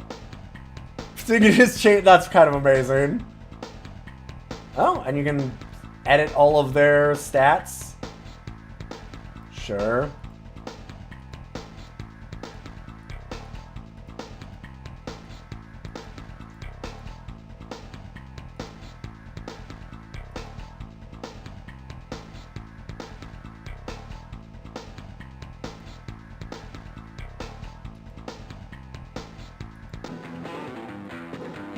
And they've got tournaments. Play schedule. What? League tournament. There we go. Yeah, so there's no season. Although I guess that you could do like a full season by getting 82 games or whatever here.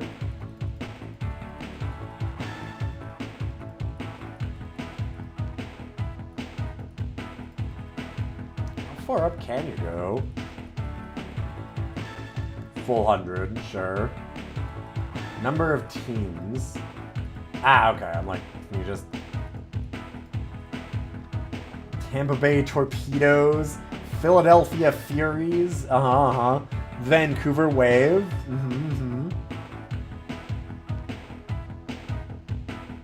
I love these knockoff logos. Ah, the Toronto Towers.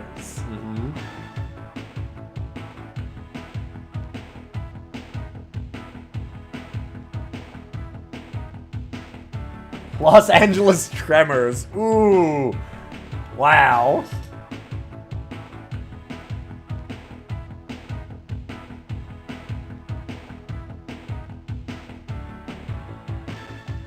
Generating tournament. Alright, yeah, let's do the whole thing. And it's got some, like, choices. So let's see. We want to autoplay this. No. Dang. You can't actually watch the computer play against itself, huh? Or can you do both computer? Oh, hold up. Maybe. San Jose Piranhas is maybe the closest that we've gotten, yeah. The Calgary Cougars versus the New Jersey Rockers.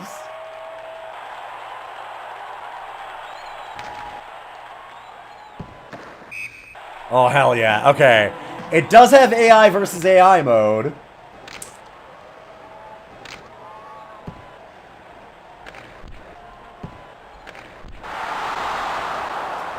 You know that it's going up a couple ranks just for that. Alright, so there we go. We got a little bit of Solid Ice from Strategy First, who, God, what else did they end up doing?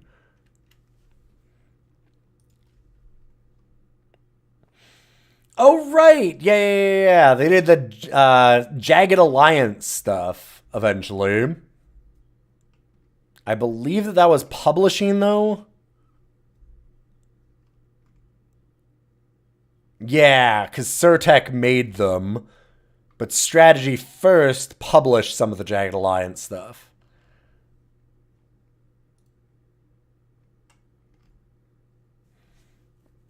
Strategy First is one of those companies that has, like...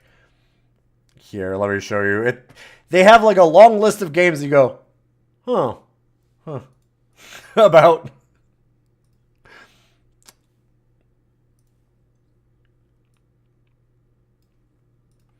Get all the, like, oh yeah, Flat Out. Yeah, I've heard of Flat Out. Yeah, okay. Did Europa Universalis 1? Huh. As a publisher. Interesting. That I didn't know. Hearts of Iron as a publisher. Yeah. So a lot of it they did publishing. They didn't dev a lot of games. The very well thought out Platoon game that I definitely need to do at some point. There's a bunch of games based on Platoon, which is always like...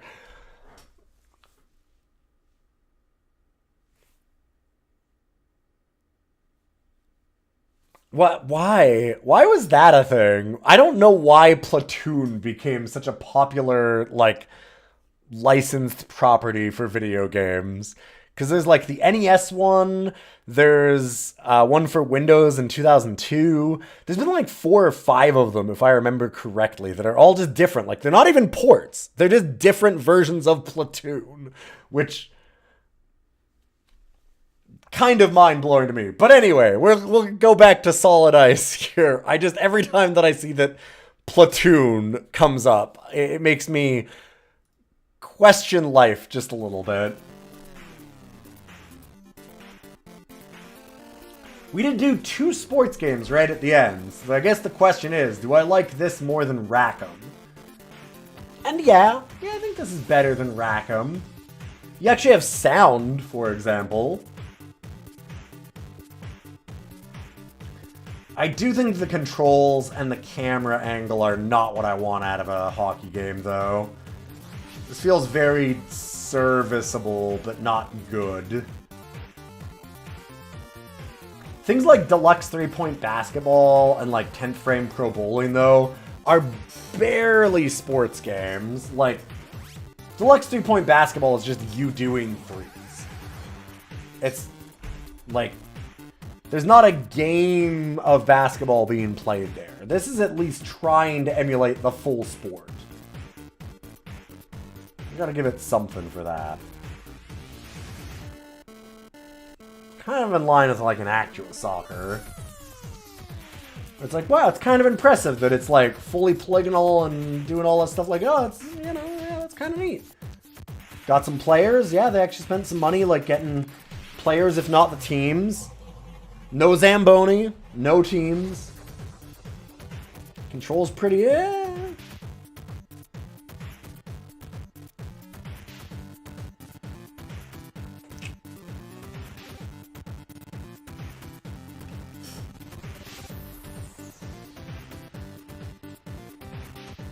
Actua Soccer had like a lot of the commentators and things that you'd like, and you could even pick your refs by name, which was fun.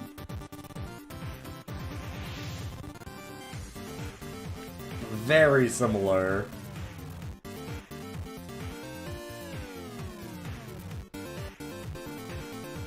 It's funny because I like a lot of sports games, or at least I used to back in these days, but this is just very middle of the road.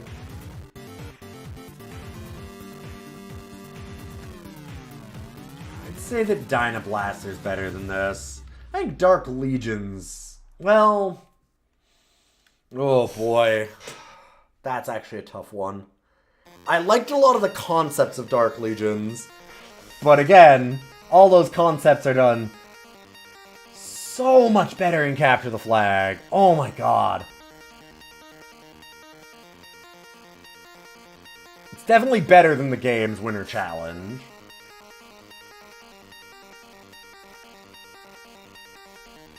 Oh god, right. Dark Legions keeps on throwing me because I'm like, man, why did I rate it so low? Right. The 2-player mode doesn't make any fucking sense.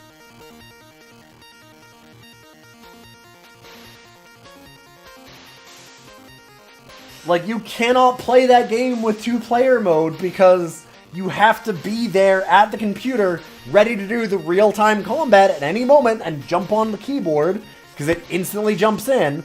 But the moves are supposed to be hidden by Fog of War, so you can't be there for the turn-based stuff. Forgot about that. Yeah, that's why that game is rated so low.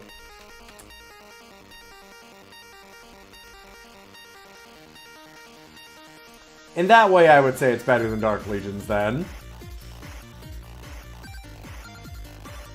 What were they thinking?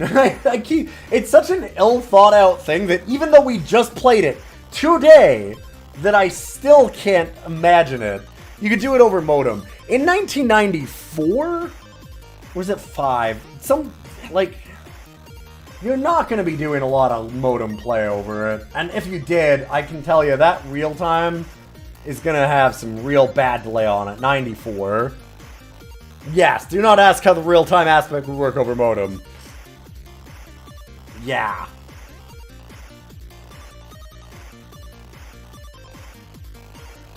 I have to think, is this better than Actua Soccer?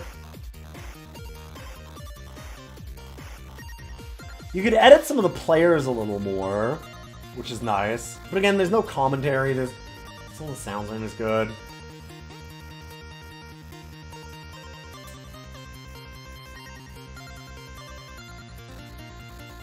So you can edit players a little bit easier in this, but in Actua Soccer you can actually do, like, more types of tournaments and things.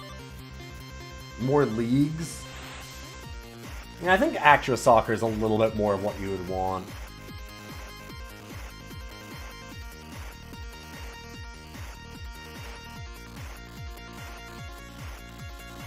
I think Bomberman's a little better than this. I'm gonna say Solid Ice goes right here. Is a very, yeah, that's sure is a serviceable hockey game. That's hockey. It's not great, not good even, but it's hockey. Yeah, you can play it. It works. Kind of doesn't have any of the things that you'd really, really want out of a game at that time, but it's fine, I guess. It's very hockey at home. That one you can really feel the bootleg nature of it, even though they did get the player names. The rest of it just doesn't feel like it lives up to the actual EA games at the time. Which, at the time, I think that some of the, like, NHL EA games were pretty good. It's only once they started really, like, getting the cruft up that they just... I loved Descent. Descent was a blast. And yeah, all of the VODs for these will all go up onto YouTube. I have a full playlist of them. You can check them out there. We do also have a NeoCities website for it.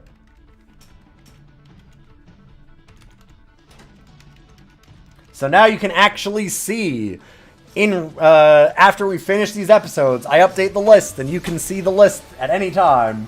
So you don't have to, like, hope that I scroll through the part of the list that you care about. You can look up your games and see it. But I think that I'm good for now. That was an interesting one. Solar Winds. Still a pretty cool game. It's sad to see it at 33. I'm like, man, this game's great. And I rated it pretty high. Damn, we've got a lot of good games on here now.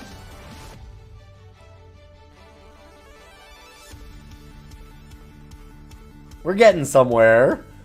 Alright. But I'll be back maybe tonight. Probably not. Tomorrow I have another big wedding, so it'll just depend on how late we have to go for that. And like, we got a long drive home and everything too. There's a lot. There's a lot that I have to get done tomorrow. Thursday I'm actually off from Hell Week. I don't have a wedding that day, so I will definitely be streaming Thursday, if not tomorrow. I know it's been a little bit of a bumpy week, but considering the injury and that I have 6 weddings, it's going to be a little bit of a nightmare for a little while.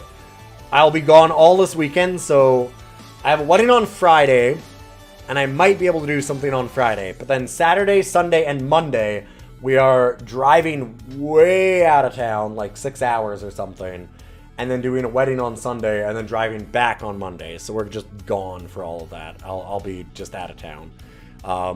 But I will then put up an actual schedule after that, where we will try and stick to it a little bit better.